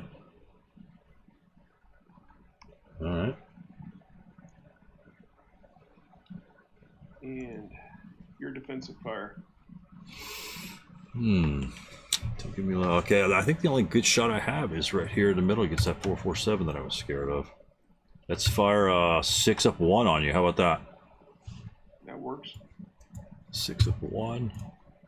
7 on the 6. What is that? That is a normal morale check, my good sir. Normal morale check. ELRs. What is your ELR in this scenario? It is a 3. Morale check 7. So you're good. That's what you needed. 7 plus 3 is 10. Yeah, he's just broken. But he's ELR'd, right? No. It was a normal morale check. So you need a 7 to roll, and you failed it by 3. So you're fine. If you failed it by 4, you'd be ELR'd. The way I'd been playing in the past was if it equaled? Greater, No, it's greater. It is greater than. It is greater than. Yeah. Okay. My bad. So, No, it's okay. No, that's what we're here. That's what we're here for. Get some of these cobwebs out. But yeah, but we broke him, so we're right now I'm winning the game. So I don't know if I'm winning the game. Oh, well, he's not. Hold on. We have to heat a bottle in. There we go. Now we can break him. Put him back to that 447. I don't want to short you on anything. All right. Very, very interesting. Oh, very good. Very good. Okay. So he's broken. So my advancing fire phase.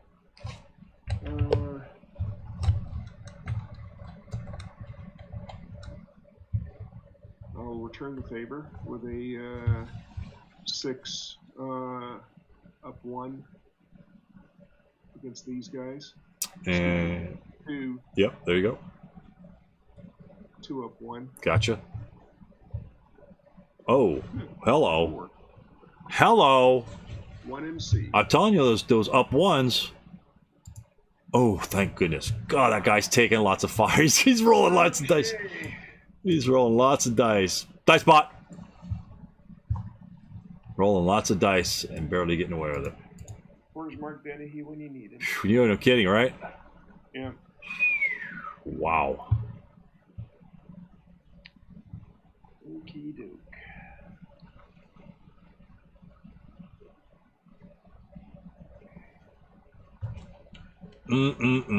God, that was a huge roll. You got so many guys in my face. That was a huge roll.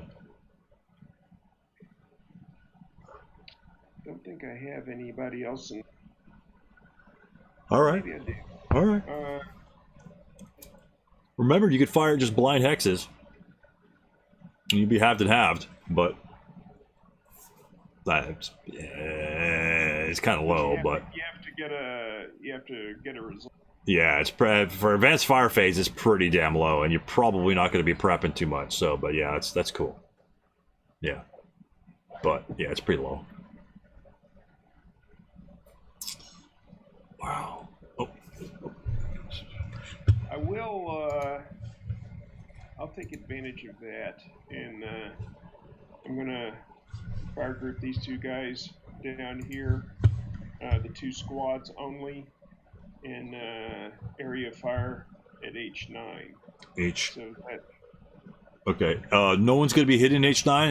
It's not like concealment terrain. It's not hippable terrain. Right? Am I right? Am I correct in that? Let me see how they define it. Well, you could have a non-open ground hex. Non-open ground hex. That would be an open ground hex.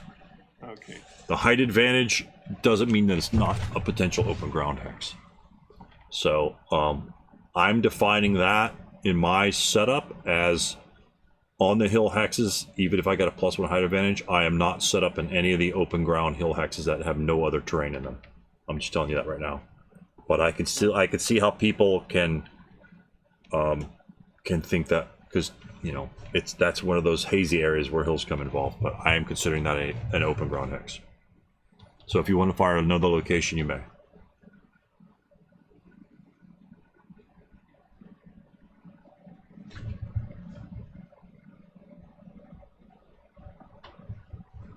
2F2 against G9. Okay, that's a good target. Ooh. So That's close. That's close. That's close. Four we got a pin check. Oh, that's close. Okay. Yeah, definitely a good shot. That's a really good shot. Okay. So that's it for advanced fire. All right. Phase. Route phase. We actually get to use the route phase.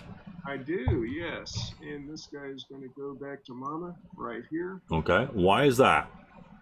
Because that's a 8-1 leader, and I actually have a good. What's the closest cover? First and foremost, what's the closest cover? He was in J7. J7. So go ahead and move him back. So undo real quick. Okay. J7. Okay. Closest cover is what? Well, I7, but he's adjacent to a known enemy unit. Right. And you're getting closer to him, so I7 is excluded. Okay. What are the locations? Go ahead and clear map. Hide pieces so you can see everything. And your J7 will still be highlighted on the map. Oh, I8. I8 was 2 movement factors.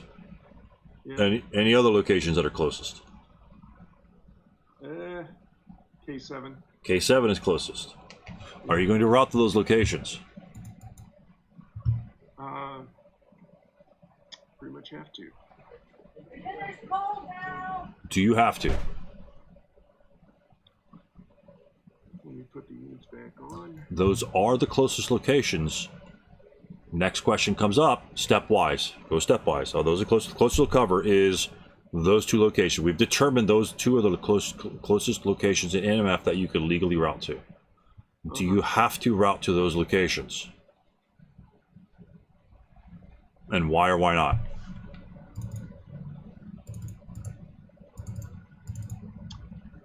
I can ignore K7 because it's equidistant to the known enemy unit in I6. Okay, so K7 is a goner. What about I8? I8 I have to accept because he doesn't have a line of sight to because of the building in I7. Line of sight is irrelevant. It's still 2 hexes away.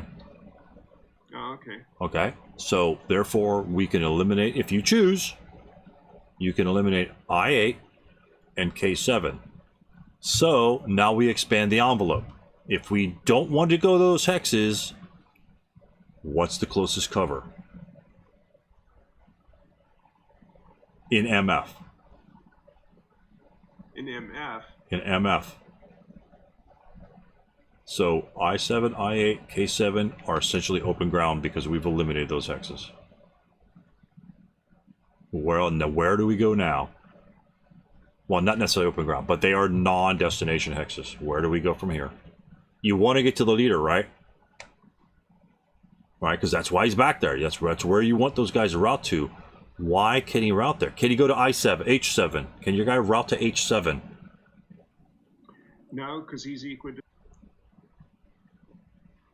You could route there. In K7. You could route there. But why can't you route there? Closest at MF.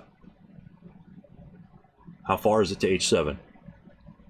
It's 4. 4, right. So is anything 3 away? Yeah, L8. L8. So L8 can be your destination at this point because you can ignore those 2. L8's 3. So bam, bam, and there's no interdiction because why? Because of the orchard in K8. Right, and J6 and everything. Yeah, there's a whole bunch of cover for you to go. Perfect spot for the leader. Route right back to him. He's going to be good to go in the German player turn. Yeah, hopefully. So we don't want him. We don't want him in the I7 complex. We don't want him stuck there because then he's screwed. That unit was the perfect unit to get broken. Even K7 can be broken and route back to the leader. So those are good locations.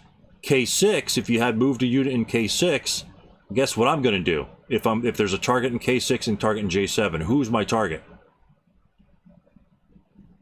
it's going to be K6. Because where does he have to route to? He could go to K7, but he's done. Or he can go up in the upper ones, which may or may not be getting closer to my hip units, which is going to kick his ass. And he's away from your leaders. So moving a unit in K6 would be detrimental if he broke. Just know that if he has to route, he might be in trouble, or he might be stuck in K7. That might be the plan. I mean, you got leaders close to it. You've cleared everything else out. That's kind of a safe hex. I would kind of define it as a safe hex. I mean, he's +4 against him. I'm not going to fire on him, most likely. And, you know, right now I'm just getting my ass out of dodge. So that's a good route. But that's how you break it down. Just break it very simply. I mean, we had to slow it down a little bit. Just break it down. Even the line of sight has no bearing. It's just distance from once you first saw him. Once you first saw him. So... And so that was good. That's good. That's a good breakdown. So he's good there. We're done with routing. We have no other routes. Advance. German turn. Bummer. Okay. Advance phase. Damn those tanks. Okay.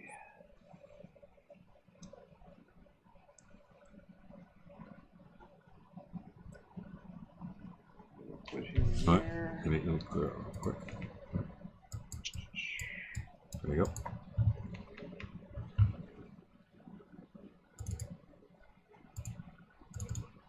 I'm not liking that.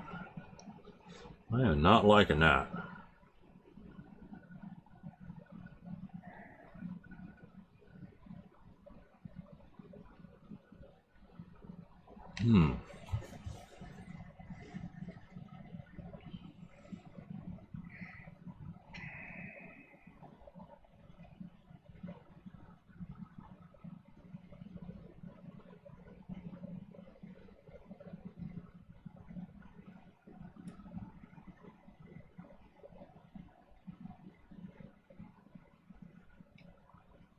He goes there.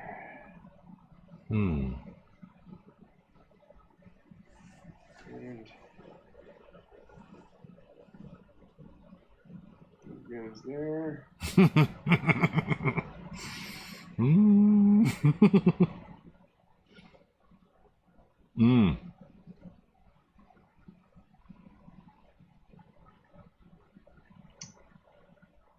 Wow. That guy's in motion. Okay, that's cool.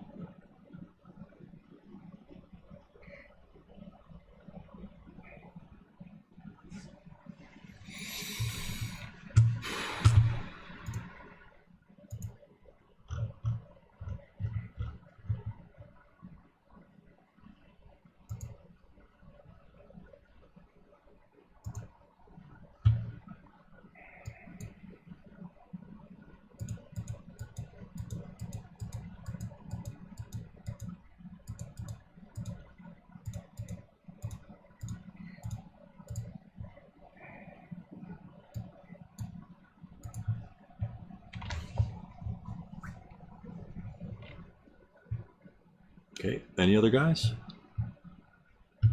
Or you're still thinking? Still thinking. Okay, no problems.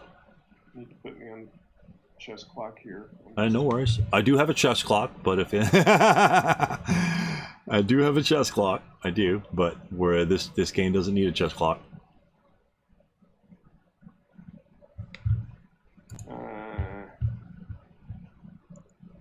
That's it. No close combat. Your rally phase. My rally phase. Do you wish to continue, John? It is almost... What time is it your time? It's a quarter of 12. Okay. What, let's go ahead and... My turn will be short because most of my guys are hit. So we could... Right.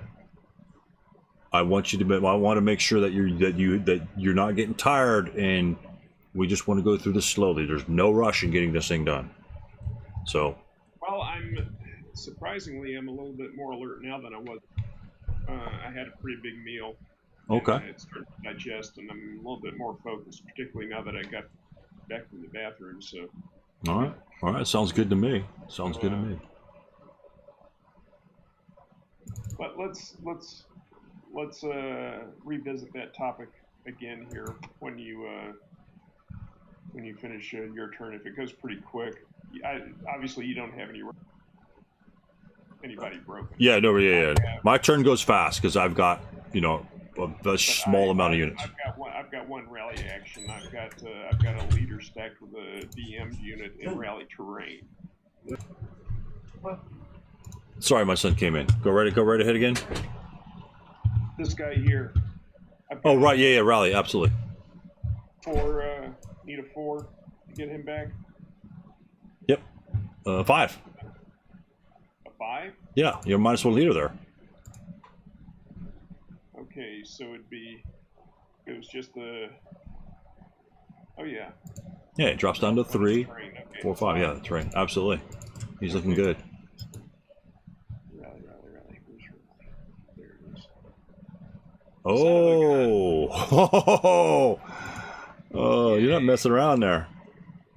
Okay. I told you I was scared of that 447. You ain't messing around. Third class right there. Okay. Interesting. Okay. Your prep fire. All right, let's make this interesting now. Okay, you little bugger. All right, let's just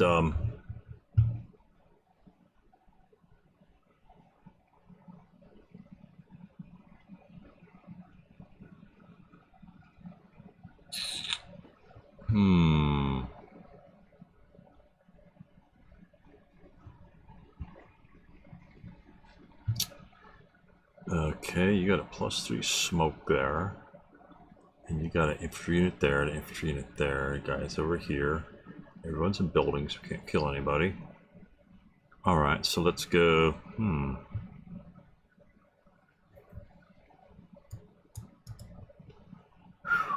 Should I or should I not?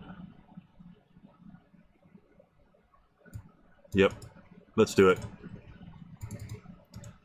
Alright. Oh, damn it.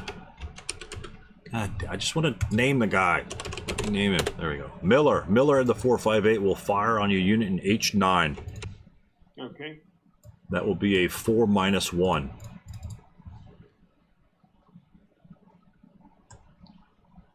Okay. Got it. Okay, 4-1. Did I hit the button? Was it delayed? Okay, we have a 5 on the 4 chart, which is a 1 morale check.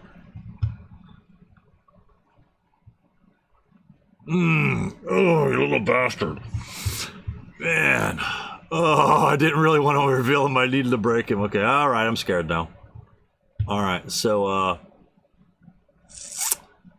yeah, okay, it's it for prep. Makes it easy. Let's go to movement phase. We are going to, that's a 6-up-2. If I do that and that, that's not good. So we will go ahead and just go ahead and go 4 movement factors in that location.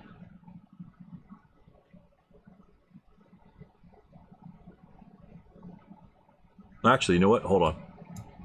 We'll do this. We are going to go 2. We're non-assault moving 2.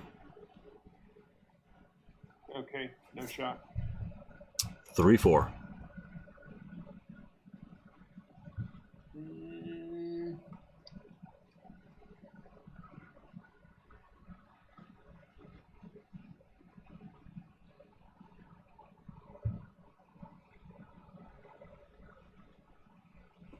I'm gonna try this unit here. I think I'm blocked, but What do you think you're blocked by? I think I'm blocked by the orchard. The orchards will block your line of sight because I'm 1 level above you. We're at different levels. It will act like a big tree, is what it is. So, yeah. I didn't know if you think that the building would block you. So, yeah, I just want to make sure, yeah, you are aware of the orchard rules. Okay, cool. Yeah. We're good to go. Building up there that totally blocks. Yeah, so instead of going here and taking a 6+2 from this guy or 4+1 from that guy, I avoided all of that fire. Even if I want to end up in H5, I can still make it there. So this way I'm avoiding all fire instead of taking unnecessary fire, which is what I kind of want to explain with your 8-1 to jump into that residual fire. That's unnecessary fire that you don't have to take, and that's what we want to avoid, is unnecessary fire. So that's why I wanted to go that way. That's kind of why I just forgot it. So. Do I have a shot for my Stug 105? All of those guys are on ground level. These orchards here will block all line of sight to ground level units. Okay. If he was on a hill, that'd be clear line of sight. You'd be fine. But the 105 is out of line of sight because of these orchards here. If it's it's probably a clear string too. So.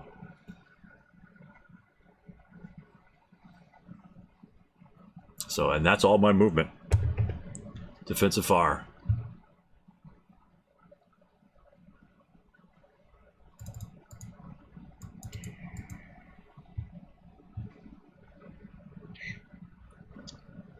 Okay.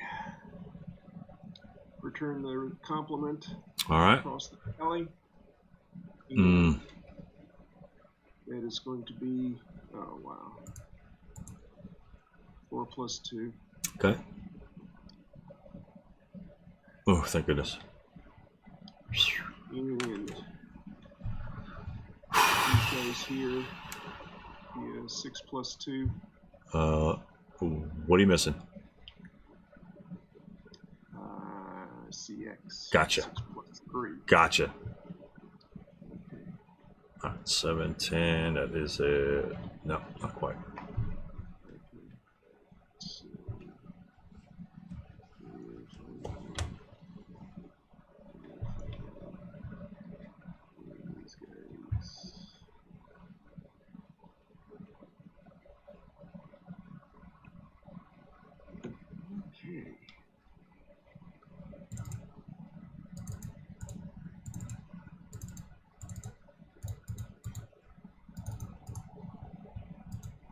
Anybody else? I don't think anybody else can see those units. I don't think so either.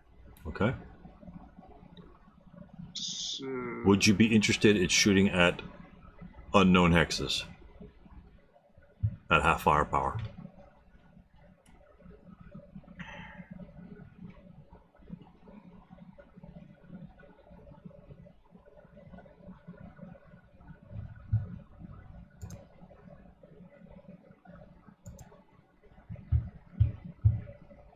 I don't have a line of sight to anything that I'd want to shoot.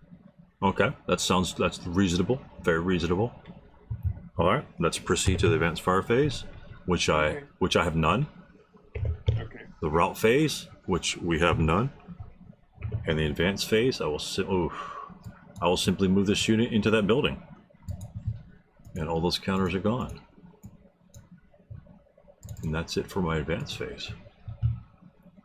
And then close combat does not exist, and then we are in rally phase. German turn 3. Okay. German turn 3, and then we could save here.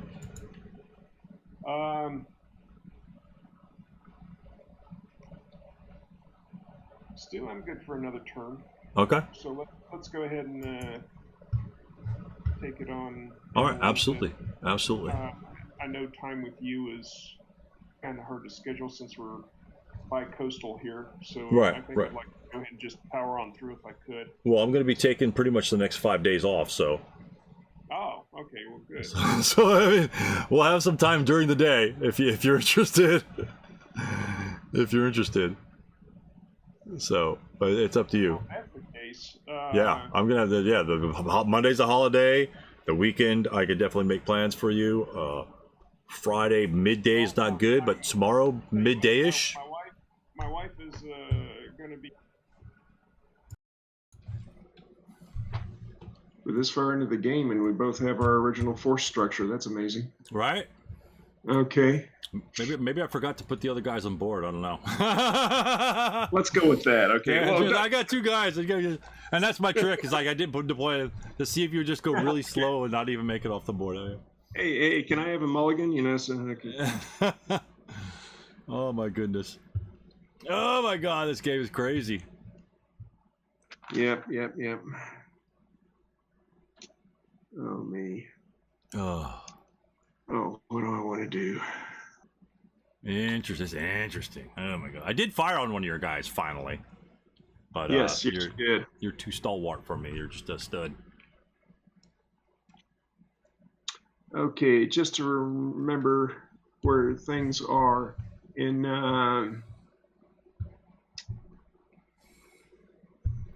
hex I-10. I-10.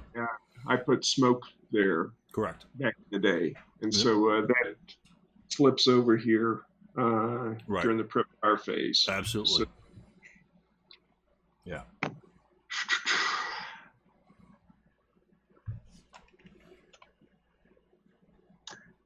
okay, so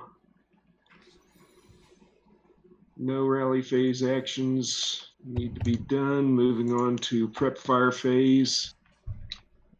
First thing I'm going to do is, okay, how does one reduce this smoke level that you've already done it. Yeah, you gotta control click on it, and then it'll give you like a right click, like a sub menu, and then boom, it's good to go.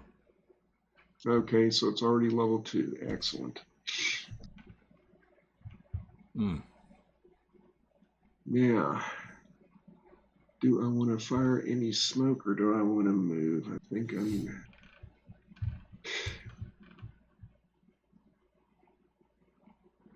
Interesting. I'm going to have to move. Okay.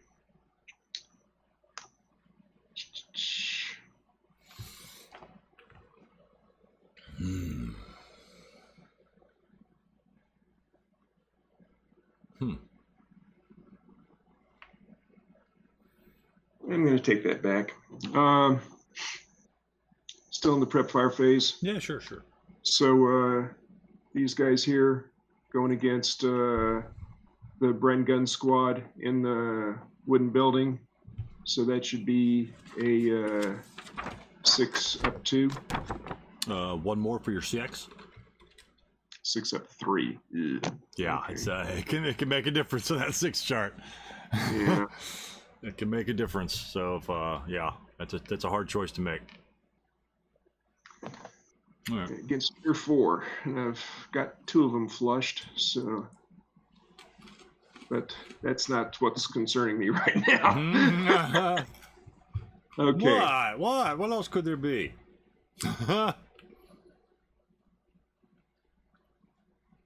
What else could there be?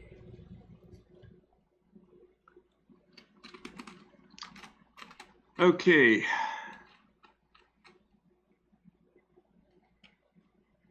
Gonna try to do some stuff here. Going with Stug B. Mm-hmm. He is in motion, so he is going to go up the hill. Oh, okay, we're moving. Okay, cool. Yeah, that's 5 to there. Oh boy.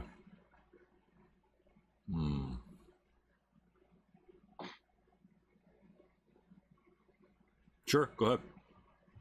No, wait, hold on. One sec. That's 5? Yeah. Oh my goodness. All right. I think. Isn't it 4 plus cost of terrain? Yeah. Oh my gosh. All right, John. You're gonna make me fire. So I don't think I want to fire. I really don't want to fire. I really don't.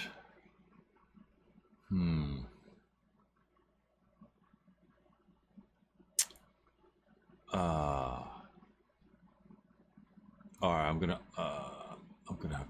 have to fire. And so you are moving. That would be okay. Here's the gun right here. I'm gonna fire. 57L pops, rears its ugly head. It's a 5x range, and you know we need to be able to hit that guy. We're going to unveil the 9-1 leader too. Oh my word. Okay. And so we need to enable. That's where I thought it was going to be. So. All right. So that is a shot on your vehicle. Side shot would have been better. I guess I should have waited for G10. That would have been side shot, but we're going to take this shot. Base 10. Isn't that a side shot? No, it's a front. It comes in your frontal covered arc. So, you sure? Yeah, absolutely. Even if I was an F6, it'd still be a frontal shot. I'd have to be a little bit further over. Yeah. Okay. I should have waited for you to be in G10, but that's only one movement point, right? So I'd only be able to fire on you once. Yep. And then you could jump into F10 and be out of line of sight. So this is 5 movement points, so I have potential 5 shots in this guy right here. So that's a frontal shot. That's a base 10 to hit. Moving is +2. -1 leader due to the scenario special rule. Makes it a 9 to hit. And then 8 for size, so that it bounces it back down to an 8 to hit. Is that good? Let's see. 1, 2, 3, 4, 5, 5, 6, 8.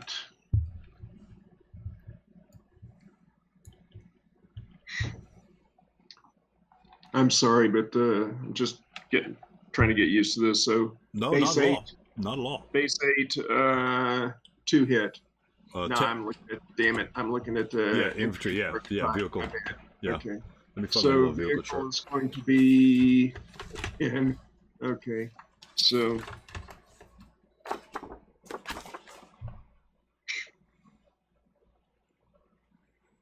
$57. Oh, where is it?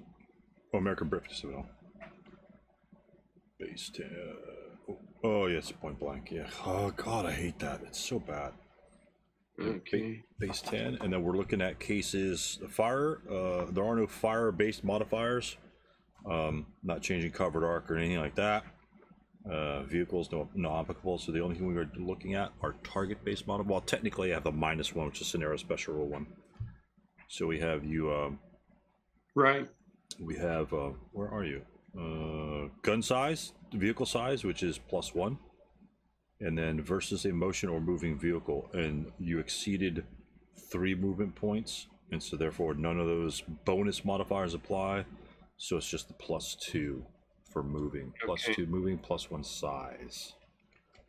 So those are cases 22 and 24. And I just have scenario special rule 2 or whatever it is. Okay. So basically, it's a +2. So you need 8 to hit. An 8 to hit, right? Okay, here we go. There's a 5 with rate of fire. Of course. Okay. So where And is kill? APCR. That's going.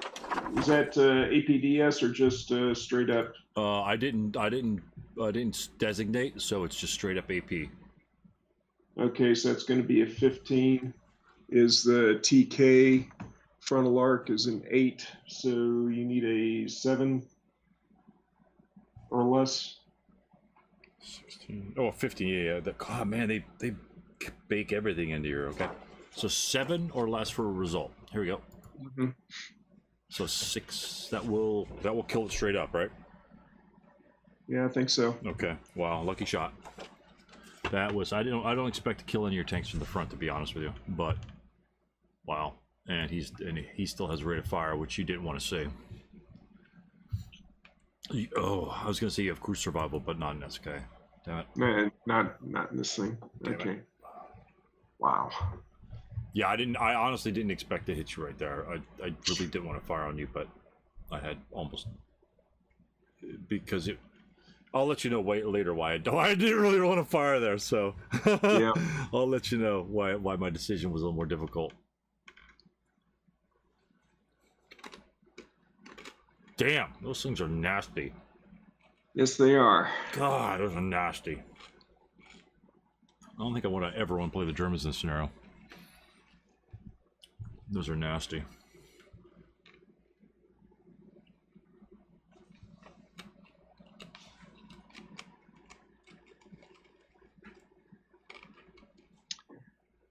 Okay.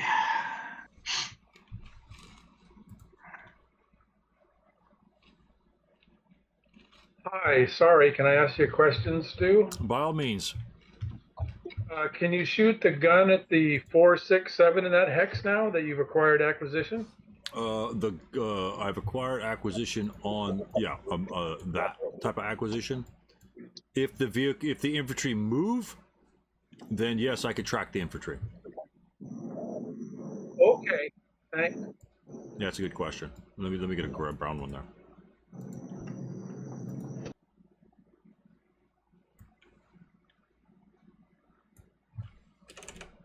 Yeah, I didn't know if you would have charged me in the town or not against that little LMG guy. But you had a lot more guys kind of building up, so I knew when the writing was on the wall to get the hell out. Yeah. Well, let me go ahead and move some stuff that I know is just going to be pretty much copacetic right now. So Okay. These guys right here, Absolutely. they're going to move as a stack. 1, Okay. 2, Mm-hmm. 3, Sure. 4, 5. Sounds good.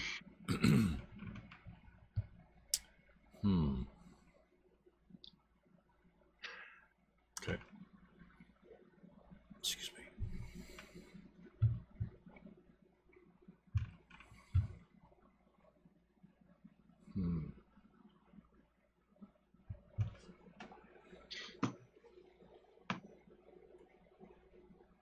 Wow. Okay. These guys here, Yes, sir. 1. It's a stack. Yep. You sure? I'm going to regret that. I'm sure. You don't need to move them as a stack, though, John. Neither one is gaining benefit from the other one. No, I understand that. I just messed up. No. Just go pull them back. That's what we're here for. That's what we're here for, John. I'm not here to look at your mistakes. I'm just here to make sure, say, hey, move the 247 first to get him across or something like that. Or if you want to maybe bait a shot, throw the 447 across. Because you remember, with SK boards, you don't know where I could be pulling the LOS from on these crazy ass boards. So, and unless you're getting leadership bonus from those guys and maybe like a -1 on a morale check or something like that, definitely try to move those guys individually, just in case. I mean, I don't have a lot of troops anyway, but definitely move them independently and just get used to that sort of thing, especially if they're going to the same destination. Because think about it, let's say you wanted to. Let's say the counter argument is, well, I want to avoid residual firepower. Well, typically the first shot's going to be stronger than the residual, right? So you could draw the more powerful shot, say by using the 247, and then the 447, even if he has to go through the same location, is only drawing half the firepower. So that's one to think about. You may be subject to residual firepower anyway, but it's better than taking that first 16 shot or 8 shot or whatever the case may be. So that's just yeah. But if you want to move together, that's fine. If you think there aren't guys in areas that can shoot you, I've got no problem. I only played this twice with the Germans, and I lost both times. But I think I found I was impatient. But it's hard to be patient. Well, John's doing a good job. He's doing a really good job, and it's still turn 3. So I think it's tough. Okay. Moving the 105 second. Oh, did you want to move those infantry units, John?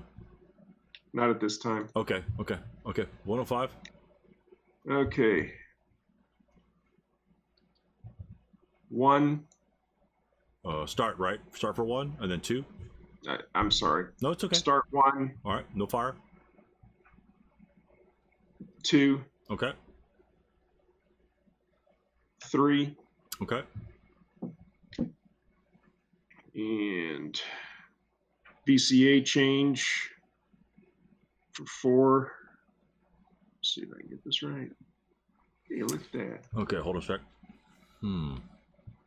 4.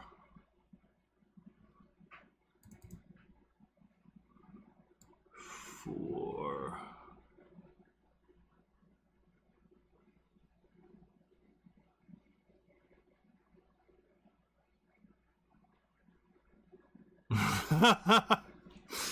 Oh man, your guys are making it more difficult for me to figure out who to look for. Can I see? Yeah. All right, continue. That's 4. 1, 2, 3, 4. 5, 5, 6, 6,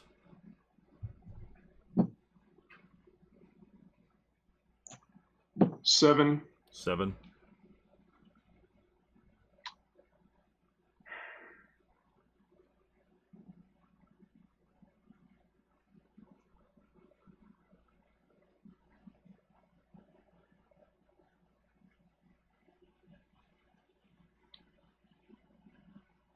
8, 8.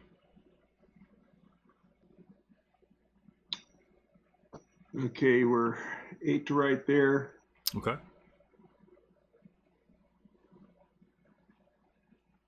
4 delay and 1 to stop. 8. Okay, stop and then stop and then delay. Remember, you have to be stopped to delay, but that's fine.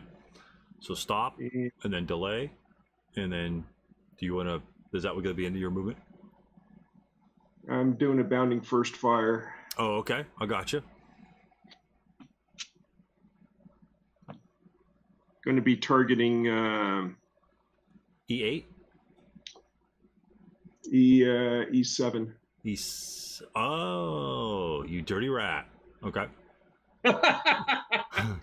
Did you want to change your covered arc to anticipate my infantry's movement to the left so you can kind of cover the hill, or did you want to cover the other hill? That's because you delayed a whole bunch of points. I just want to make sure that... Now, you won't gain acquisition during the bounding first fire, John. You'll gain it in the advanced fire phase. I'm not going to gain either one because I'm firing smoke. No, but that's what I'm saying. Oh, so are you going to try attempt to smoke right now? Yeah. Oh. I'm not sure that you can in the regular phase. You can drop a smoke dispenser. You can drop a SD7, and those are free. But I'm not so sure that you could fire smoke round during the during bounding fire. I think it's prep and defensive fire only.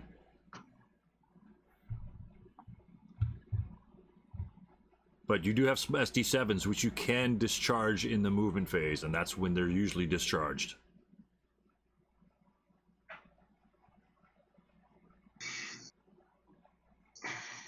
Okay, well, I've boxed this up anyhow, so... No. If you thought you could have moved there, if you want to redo your move, that's fine, because nothing has changed in the game. Nothing has changed in the game. We want to make sure that process is going correctly. If you thought that you could have done something, I'm not going to let you blow up your guy or put him in a bad position. Okay. When you thought you could have get it done. That again, that's why we're here. We're not doing anything else. If you want to set up for a smoke the next turn, that's fine. You could park him there and then acquire it in the advanced fire phase, and then you could use that acquisition in your prep fire phase later on, because the tank's only one movement phase off, right? I mean, all the tanks are pretty much one movement phase and they're off the board anyway. So, yeah. I mean, that's something that you might be interested in doing. I don't know. But again, the choice is up to you. You could always drop a smoke discharger right in your hex anyway, which, you know, it'll help your guys if you just want to plop across the street or something like that, or block movement behind a particular position or something like that. I mean, it's up to you. Like if you wanted to bring that 4.67s, the 4.67s up to where the CX units is, you know, smoke there might block a potential LOS from G6, you know, that sort of thing. And or not block, but hinder, all these little things like that. So, whatever you want your plan to do, John, we'll try and squeeze it out. We'll try and make sure that it occurs. Not just because we happen to forget some sort of stupid rule. That's all. No, I think in this particular case, I need to know the rule before I forget it. obviously I don't understand smoke rules quite well enough. So, Well, it's just the timing of the smoke rules. I know. Yeah, Yeah. And to be honest with you, if you could fire HE shell, why can't you fire a smoke shell? And I think it's more of a balance issue. Let's say like you prepped fired, right, and you blew a whole bunch of guys up on the hill, and then you smoked right after them. That's why you have to smoke first in the prep fire phase before you can prep fire other weapons. It's just a balance issue. Otherwise, it would just be a broken game. I think I seem to remember something exactly like that in Richardson's tutorial. Yeah, exactly. So, but the idea is sound. The idea is sound. We just need to try and figure out to execute it. So, and remember, you don't have to. Yeah, I don't. There's a whole bunch of other different things. You know, I would say you could drive into a building or something like that, but you probably don't want to try and bog your guys with 5 turns in a scenario. That just pretty much just kills them instantly. So, I'm but not doing that. So. Yeah, so however you want to do it, John, if that was your major plan to plop a smoke down to E7, we can you could stop there. Like say you could stop there, rotate your gun and make sure my guys can't get closer to you in case you guys, but we got a bunch of infantry covering him anyway, so that I don't think there's much of a risk there. But just to make sure your covered arc is exactly where you want it to be. Both covered arcs cover that spot. Well, let me go ahead and do the covered arc thing if you don't mind. Yeah, absolutely. So like I say, you got 4 delay points. So if you want to back anything up the whole way from the beginning, I'm okay with that. So that takes it down to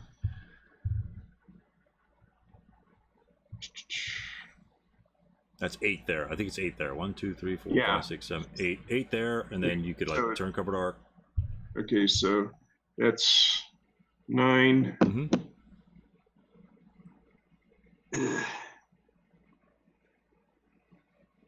I'm gonna chance it. In 10. 10. Now tell me what the modifiers would be there, John. If I could see you, what would the modifiers be? Well, hopefully they're going to go up by a little bit because I'm about ready to fire my SD. Right, but no, even before then, if let's say that's your move, and I'm going to fire. Let's say I'm going to fire, and LOS is clear. I don't even know it's clear. That's pretty damn close. That's what I've been sweating for the past I don't know how long. Yeah, I know you have. It's just, but take into account what modifiers am I looking at, even if it is clear. Let's assume it is clear, because that's what you have to assume, that it's clear. What modifiers are we looking? So these are going to be fire-based modifiers. What are my fire-based modifiers? It's basically going to be the same as it was for the first stag you killed. Right. And so what's the target modifiers now? Target modifiers is going to be okay. So what I need to do is do my delay No, not necessarily. It depends on where you want to end up. It depends on where you want to end up. I want to end up in G8. G8, okay. So if that's the case, yeah, you delay in H8. Do you want to end up stopped in G8? Yes. Okay. So and have one movement factor left for SD shot. Okay. So what we're looking at there is in H8 we need 3 movement points to move into G8. 1 to stop, 1 to move, and 1 to potentially drop a SD. Right. Okay. So, and that will put you in G8. I was basically 8 to here before I did the VCA change. Right. So VCA change there, that's 9, and then needing 3 to here, and that's 12. No, you don't want to spend 3 there. Why don't you want to spend 3 there, John? Look at case 24.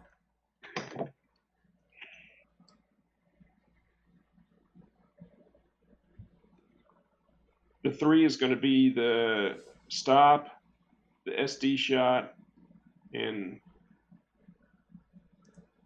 Right. So you want to expend the extra movement points in H8 versus G8 when you're moving into it, because of case 24, because you're going to be moving, right? Yes. And because as soon as you move in there No, for I'm stopping in G8. right, but I don't know that.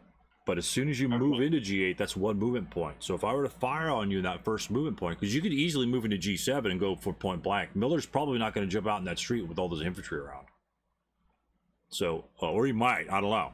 So if I think that you're going on to G7 and I want to take a shot, I'm looking at a moving vehicle that has a +1 size modifier, which is case 22.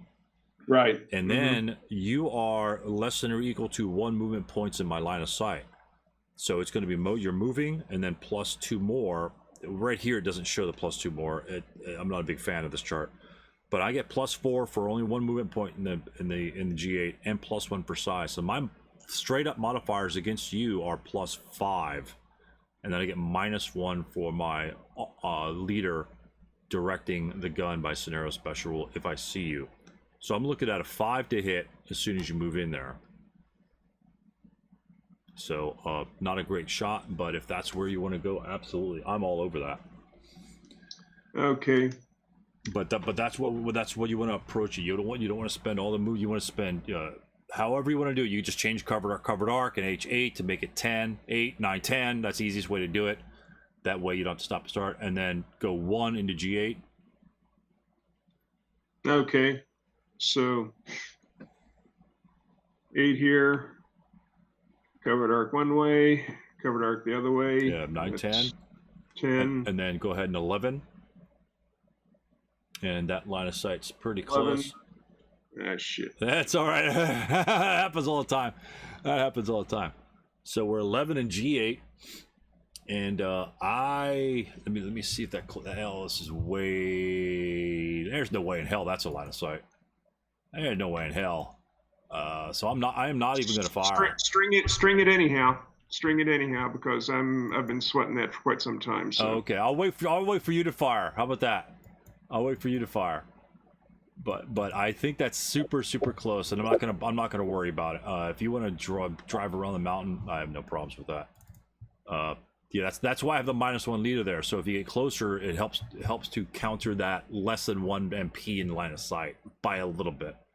So I'm not going to fire at all, and go ahead and you can try your smoke discharger. It's you have a 7 and then +1 because you're buttoned up. So you'll need to roll a 6 to plop a dispersed smoke in that location. So let's roll your 6. Yes. Okay. Okay. All right. I'll get dispersed smoke for you. Okay. Let's see color. Yep. Boom. It should be gray. You know what? Let me see if I can. I thought I had some gray ones in here. And you say that's on draggable overlays? Yeah, draggable overlays. It'll be other Map annotations. No. Smoke. Here we go. Where'd you find it? It's draggable overlays. It's got ODA up. So smoke level 2. Oh, there it is, right there. Oh, I see. One's dark and one's light. So it'll be this one right here.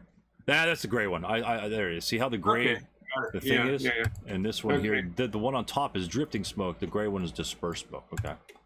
All right, good deal. All right, so that makes it even harder for me. So now, even though you're 2 movement points in my potential LOS, your defense just went up by 2 more. So you only went down by 1 in terms of the movement points in my LOS, but you went up by 2. So that was a definite net gain, and I am not going to fire. I'm not going to fire on that. That's a tough one.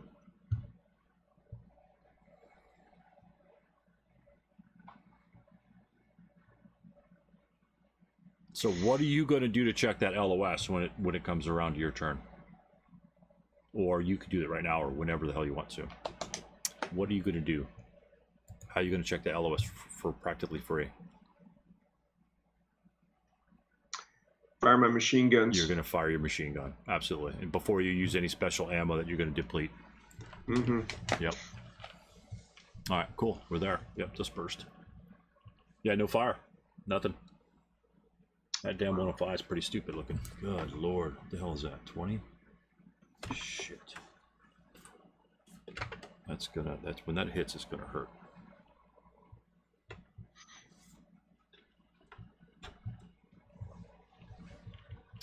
When that hits, it's gonna hurt. All right, sir, you are there.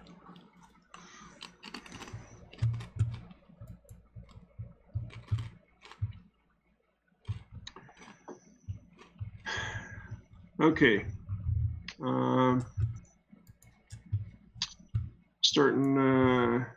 Starting up this guy down here. All right. Doug A with no smoke.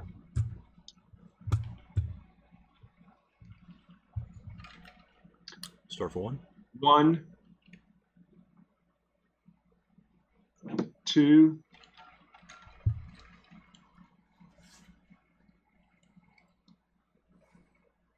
3, Okay. 4, Mm-hmm. 5, Sure. 6, Mm-hmm. 7, Hold on.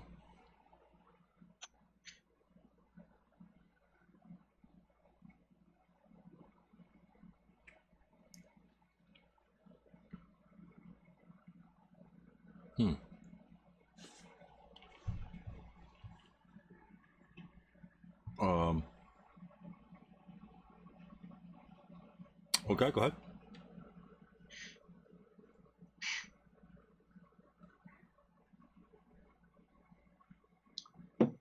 8,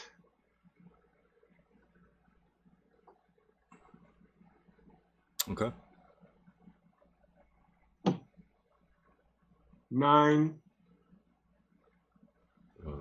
10 for an extra vehicle, right? yes, 10, excuse me.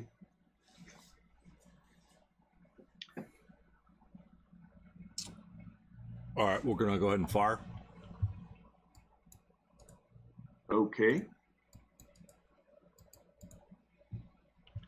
Whoa. And we're gonna try and fire the D, whatever the hell the D is. APDS. Yeah. Is that is that July or is that June? Because we're in July. That's September. That is September, so it's Oh, good. I'm looking at Dingoes at tomorrow. Okay, gotcha. Yep, September. So it's that one there. So we're gonna fire the. How the hell did I miss that? Yeah. He was squeaking. He was quiet. Wow. One guy wanted to sneeze, but the other guy had to like put a dagger in his throat. So, but APDS, that's no movement points for extra for line of sight. So it's moving and then size, and then yeah, there are no near misses in SK. In ASL there'd be a near miss, but let's fire to hit. Base 10, +2 moving, +1 size, and I don't have a leader to help me, so that's going to be smoke. Oh yeah, so that you base so 7, so I need a 5 to hit. Okay, I didn't even see the smoke. I should have shot earlier. My problem. So I need a 5 to hit, and that's what my almost thing is anyway. So to hit a 6, that will be my last shot with my DS, and I will miss, but I will acquire. What am I looking for? Oh, acquisition. Let's go ahead and clone this.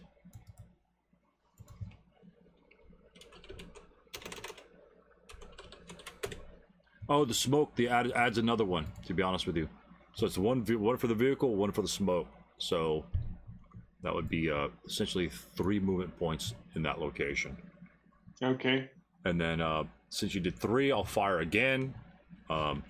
So you've got +2 for the smoke, +2 for moving, +1 for size, -1 acquisition. Now I need a 6 to hit.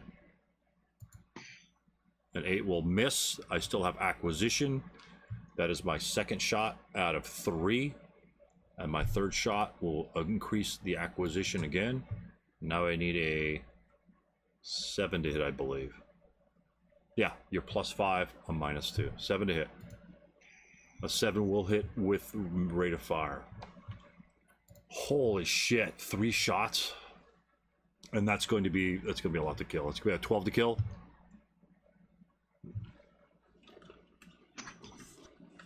No, it's rear shot. Yeah. Oh, because it's -1 on top of that, huh?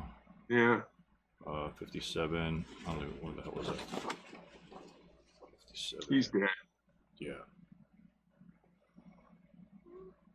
50. Yeah, it's 15, 3, -1. He'll be gone.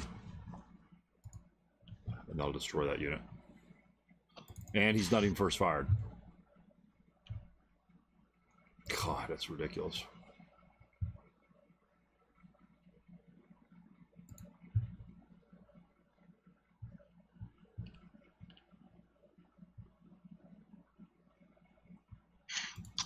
Wow.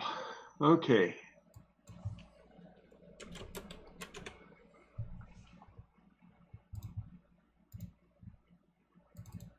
Well, the map doesn't work for me now, so I have no realistic opportunity to win. So it's just training session from here on out. So. All right, 7, 8, 9, 10, 11, 12, 13, 14, 15, 16. You can, you still have the points. You just need to save that last tank. It's going to be tough, but we could try it. I mean, I could roll a couple 12s, a couple high rolls. I've rolled nothing but decent rolls so far, so it's still possible. I had a good shot on this guy over here to no effect. So I'm not saying it's going to be easy, but you still have the numbers. So as long as you still have the numbers, it's mathematically possible, and you guys are in position.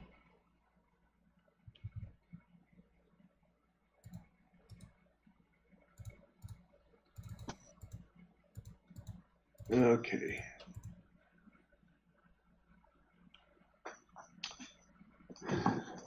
God, that rate fire.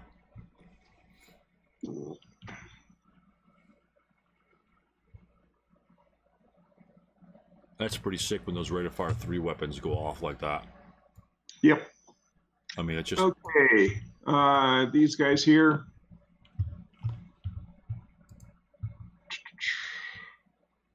Assault move here. okay.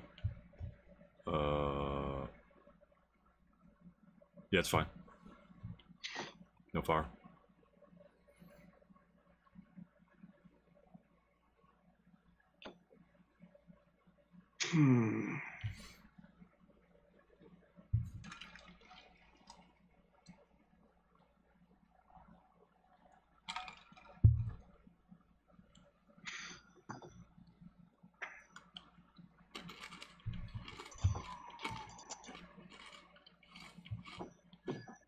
The infantry unit under here.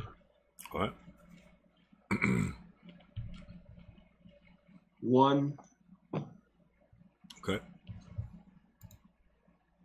Yep, you're good. 2, 3. Okay.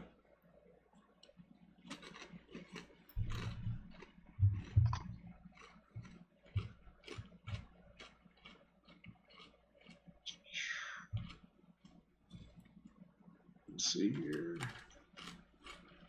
These guys here with a machine gun. Assault moving there. All right.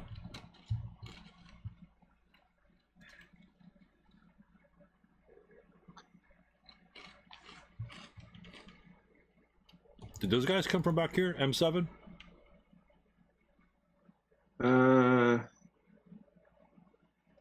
They did. They can't move there.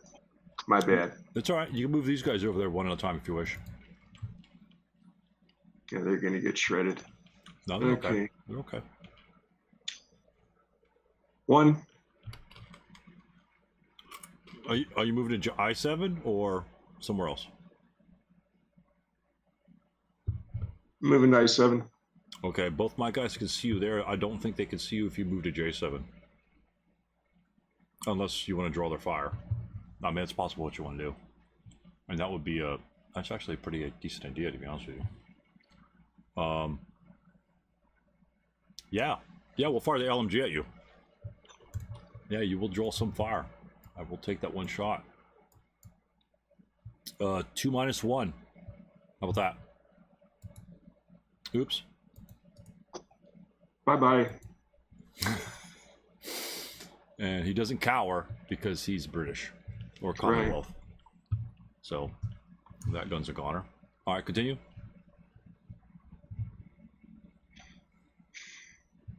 Wow.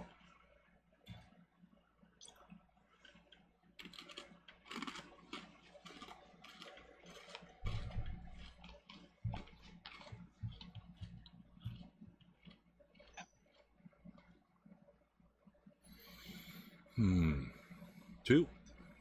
2. All right, continue. 3, 4. All right. No fire.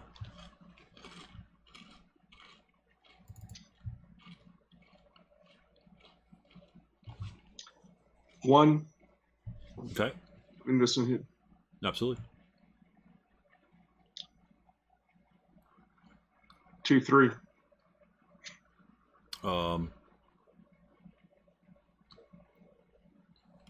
Yeah, we'll fire on him. Both units. That guy and the next guy will fire. 8 plus 2. Okay. No effect. And then we'll go ahead and... Oh, this guy can't subsequent first fire. Okay, good deal. Good deal in that. This guy will subsequent first fire with the leadership modifier, since it's not the same fire group as this guy over here. Okay. He's going to be a 2 up 1. That might do something. That might do something. 2 up 1. That would be a 1 morale check.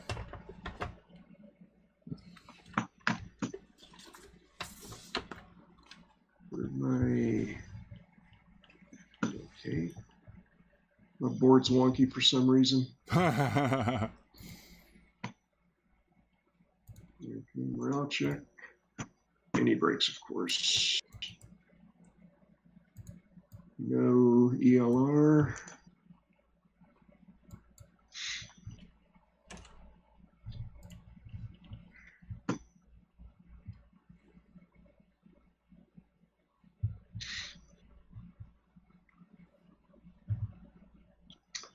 Okay.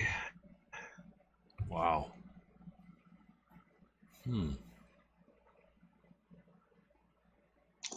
These guys here. All right.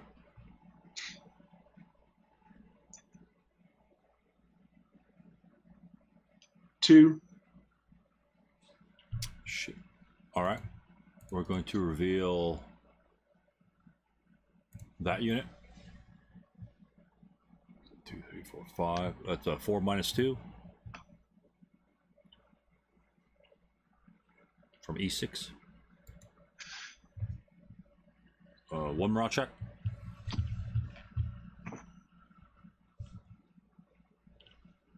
I won't bother with technically I'll have residuals. Ouch. And he ELRs and breaks.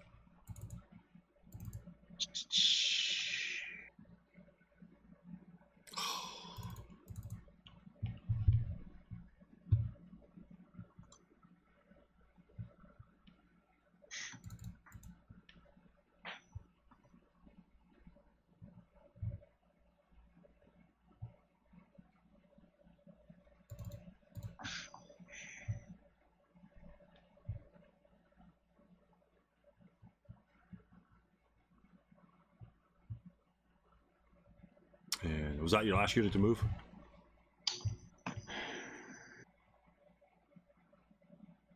Yes, sir, it was. So, over to your defensive fire. All right, we'll start with the AT gun in the back with a massive rate of fire, and he'll fire at your tank again. Same +5 because he moved. He'll have +5 there, but I have a -2 acquisition in the hex, so that'd be a +3 and he's 7 to hit. 7 will hit, no rate, and that'll kill him. And that'll be game there, John. You know, points after that.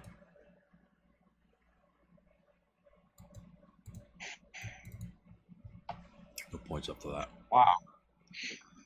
Yeah, it's crazy. That's crazy. I did like your SD here. Your SD was good. Your movement was all good. Your movement was all good. I have no problem with the movement. No problem with the movement. I will show you. You want me to show you where my other hidden units were? Yeah. Okay, I got one guy in G5 here. Where's the P at? M6. Wow.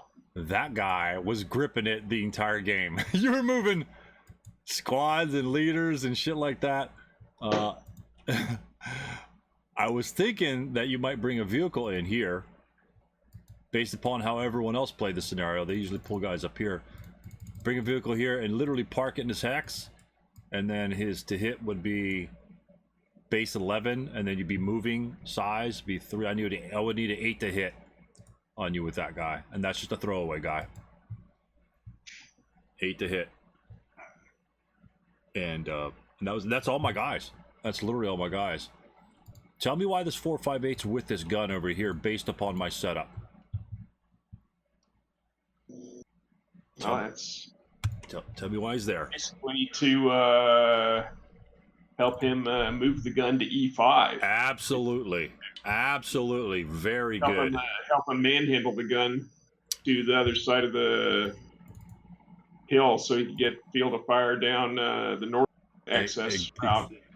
Yeah, just in case you moved up north, I could push that gun 1 hex. And the best thing about it is because I used Rogers to benefit that gun, he can help push the gun anyway with his modifiers. Yep, sure could. Yep. And the movement factors. So yeah, absolutely. That is, for you to say that as the first thing instead of just defending the thing over here, that's fantastic thought processing there. To move the damn gun. To move the gun to the top side. My thought processing must not be too good because you read my likely avenue of approach perfectly. I didn't read you. I did not. I honestly did not. I just said, okay, if he comes down here, well, I wanted to put a gun back in B5, but that's out of the zone. So a gun here is going to cover the same road. So I'm covering the same road regardless. And sure were. It also gives me the advantage of there'd be no reason for you to enter this hex. This up here, that location in L0, you'd be more likely to enter that hex in this hex than it would be to enter this hex. Because I might have some hidden guys right here, and I've seen approaches. I mean, it's a heavily fortified, essentially fortified area. So it's like I really can't. Plus the field of fire is absolute garbage there. It does no good for me there. J1's too obvious. That's just a throwaway spot. So I said, if I go down here, I might get a shot or two if you park in the middle. You park here, throw a smoke, something like that. And I cover the back row, and this one over here is just to cover this row anyway. This was kind of like I don't want to say a bait shot, but like just in case your vehicle's moved up on the hill, I can cover the entire hill. Yeah, that's pretty much all what he was for. And again, I kind of figured that was going to be the most likely place for it, which is why I was trying to angle some smoke over there in east. Yeah. So you were doing it. You were doing the job. And never in 100 years would I would have expected that 6-pounder to be down there. In L10. That's amazing. Yeah, but these guys right here, this 4.58 and this 4.58 leader is just to suppress any guys that happen to get up here.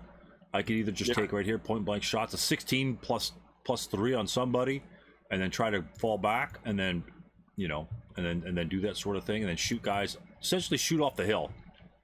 This guy's throwaway. He gets a shot and then he gets killed, or he has to pursue. As soon as you started this guy up here and started going hammers here, and then you changed carved arc, I was thinking to myself, it's like, oh shit, I'm never going to hit him, because if I mouth, it's 2 hex range, a base 7. I've only seen you're small, so it makes it a 6. Moving makes it a 5, and moving in LOS and only 2 MPs, 2 more. So I need like a 2 to hit you here. So it's like, I'm never going to hit him. Maybe I could chase, if you stop right here, maybe I could chase you down by moving over here and getting a better shot. So that's why I never popped him up. And you parked a guy here, so I couldn't see him. So it's like, and then you're moving infantry. It's like, oh my God, he's just going to move on to him and kill him. He's just going to die for nothing. But no, I like your plan. All your infantry surrounded all your tanks. And this was like this were the only hexes that you did not move into. Period. Yep. Period. And those are the hexes that happens to be the hex that I was in. Strangely enough. But you did well. I mean, look where you are in turn 3. You no casualties. You know, you guys are ready. I've got 2 guys up on the hill.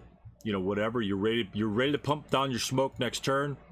And your plan was there. This was a big part of my plan. If you went up top, that gun was going to be out of the game. I'd have to push him here to get some sort of angle down the road. And at that point, when you just fly by the road, it's going to be plus like 6 to hit you.